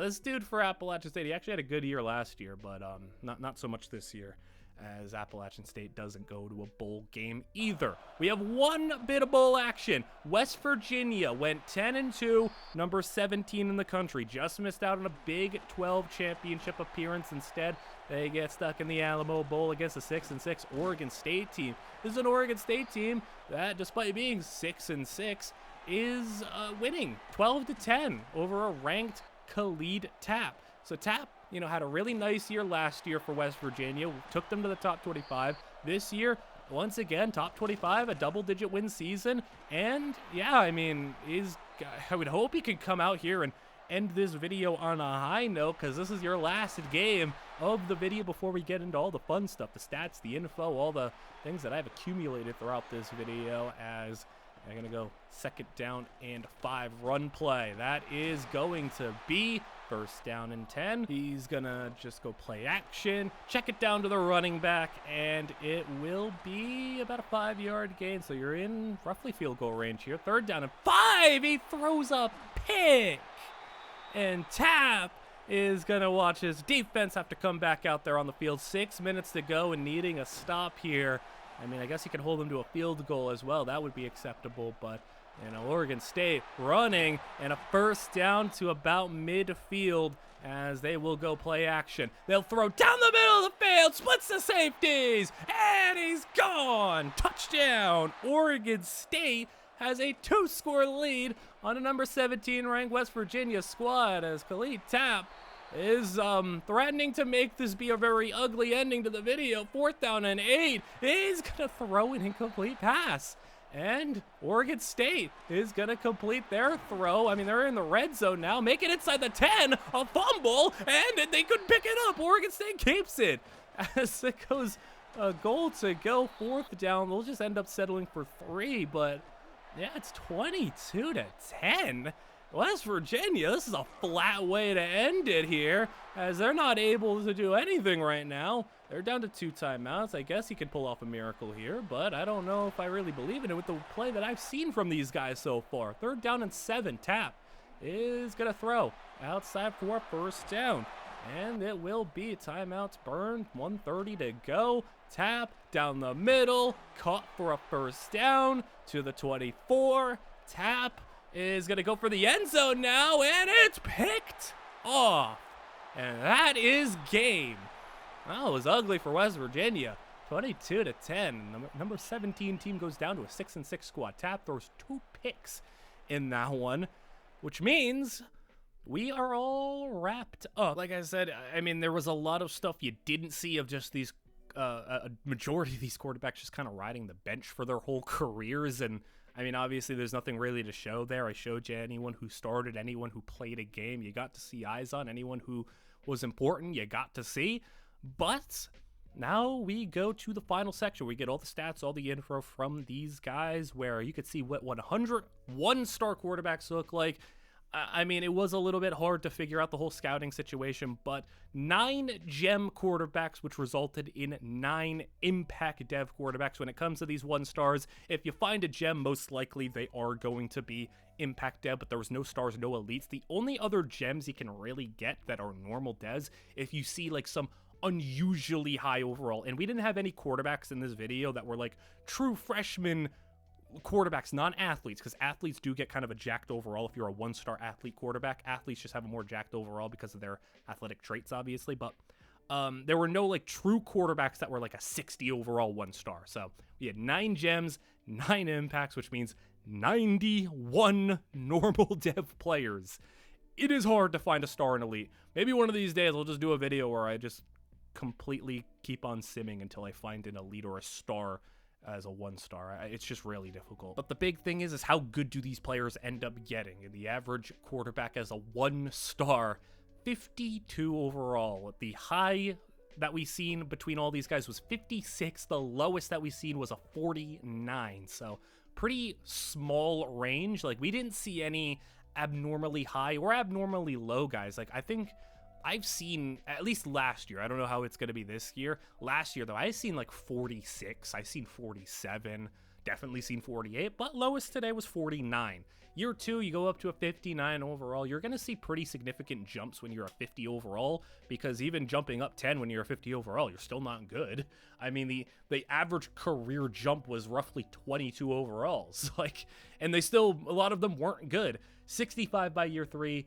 Close to 70 by year 4, 74 by year 5, and you could see the highs and the lows. The biggest 1-year overall jump we got was a plus 14. The biggest career jump we got was from 50 to 89, which is a plus 39, and even the worst career jump, which going from 55 to 63 in 5 years is so bad. Like, that dude, I don't know offhand what his name was, but he was really bad. He obviously never started. But what about how these quarterbacks ended up hitting at their peak, where, you know, you can look at the averages, but what is the high end of what a quarterback as a 1-star can be? Well, about a 5th of them were 75 plus by the end of their career. So you've seen the average overall was a little under 75, but 75 plus only made up about a 5th of the quarterbacks. So the bad ones were really bad, and the good ones, especially as we get further down the ladder, really carry the overall. As you quickly go to 80 overall, you know, for some people, maybe that's a little bit of a threshold. You know, 80 overall is maybe respectable. 14 of 100 hit 80, then you go 13 hit 81, 11 hit 82, 10 hit 83, 6 hit 84, and then, you know, the next kind of milestone threshold, 85. There were 4 that hit 85 plus, 2 that hit 86, and we had Johnny Crispin, who hit 89 overall, and inexplicably at 89 overall, making a national championship, doing all he did, didn't get drafted. But what were these quarterbacks able to accomplish? Well, cumulatively, out of 100 quarterbacks by the end of their career, 27 ended up starting a single season for their school, which, I mean, 25, little over 25%, a quarter of these guys roughly started a season. Not too bad. 20 of them ended up being a multi-year starter, and then when you get into a little bit more rare air, 9 out of 100 ended up being a 3-year starter. Nobody was a 4-year starter. Now, of the 27 quarterbacks that did end up starting, only 11, which is 40%, had a winning record in their time, which makes sense. I mean, you would probably anticipate more often than not if a one-star quarterback is starting, you're probably not a good team. And yeah, I mean, you've seen some really bad ones, especially towards the end of the video. 27 quarterbacks may have started, but only 7 were able to win a bowl game. 5 were able to win a conference championship. 3 did make the playoffs. We had 3 playoff appearances from our quarterbacks. And then from a statistical standpoint, we had 5 of them throw for 10,000 career yards. 2 of them had 100 all-purpose career touchdowns, and 2 of them made an All-American team. There were no NCAA All-Americans, just 2 guys who made All-Conference All-American, though one of them was a first-team All-SEC, which is, you know, not too far off of an NCAA All-American team. Which takes us to who the best of the best was. I thought there was a pretty clear few quarterbacks that stood above the rest, mainly 4, but I usually do 5 here. So Sean Brooks, I gave the nod to the 5th spot because he ended up with 12,000 passing yards. 25-14, found his way to Cincinnati, made them a ranked school, so all in all pretty good. Brett Kowalski was really nice, a plus 30 overall jump in his career, a 31-10 career record, almost took New Mexico State to a playoff appearance, and he had an overall 75 touchdown, 24 pick, touchdown interception ratio with 10,000 career yards. Then you go to the 3 guys who ended up making playoff appearances. Mike Whitaker at Temple had the least amount of yards, 9,000 yards, but 76 touchdowns and 26 picks still, with a 32-9 win-loss record, 62 completion percentage, which is the highest of any of these guys. And yeah, like I said, conference championship, playoff appearance. And then you get the 2 guys at the bottom. I think if I were picking like my favorite, I think I'd go Dakota Duke. I love Dakota Duke, man. He was awesome. He goes from a 53 overall to an 85, a career 37 wins to 5 losses. His 5 losses were, he went 11-1 in all 3 regular seasons, and then he lost a bowl game to Virginia, and he lost to LSU on the road in the playoffs. He had 12,000 yards, 104 touchdowns to just 12 picks also is incredible. Yeah, he was just awesome to watch. He was, I think, maybe the more fun quarterback to watch because he was just not playing like a 1-star. He played so much better than a 1-star. And then you get to maybe the star of the show, Johnny Crispin, starting at Tulsa. He was from Oklahoma, went to Tulsa, and then, took Tulsa to a playoff appearance, then transfers to Oklahoma. So his entire football career has just stayed in one state, took Oklahoma all the way to a national championship, a career 33-10 record, 13,000 yards, 129 touchdowns to 31 picks, and took the highest overall jump. 50 was his starting overall. So he started lower than all these guys. 50 was one of the lower starting overalls. Goes all the way up to an 89 overall. He was also the only player to have his dev tree increase throughout the simulation. He was special for a 1-star quarterback. You can let me know who your favorite was. I think I'd go Dakota Duke. Crispin was better, though, and he, reached the higher highs. But yeah, I mean, I thought we had some really good results here. I hope you guys all enjoyed. Like, comment, and subscribe, of course, as all of that support is very much appreciated. Just as a personal thing here, I'd love to hit 10,000 subs. We're at over 8,000. I appreciate you all, of course. Plus, let me know if you want to see this with other star ratings and other positions as well. And I hope you all enjoyed. As always, I will see you guys all in the next one.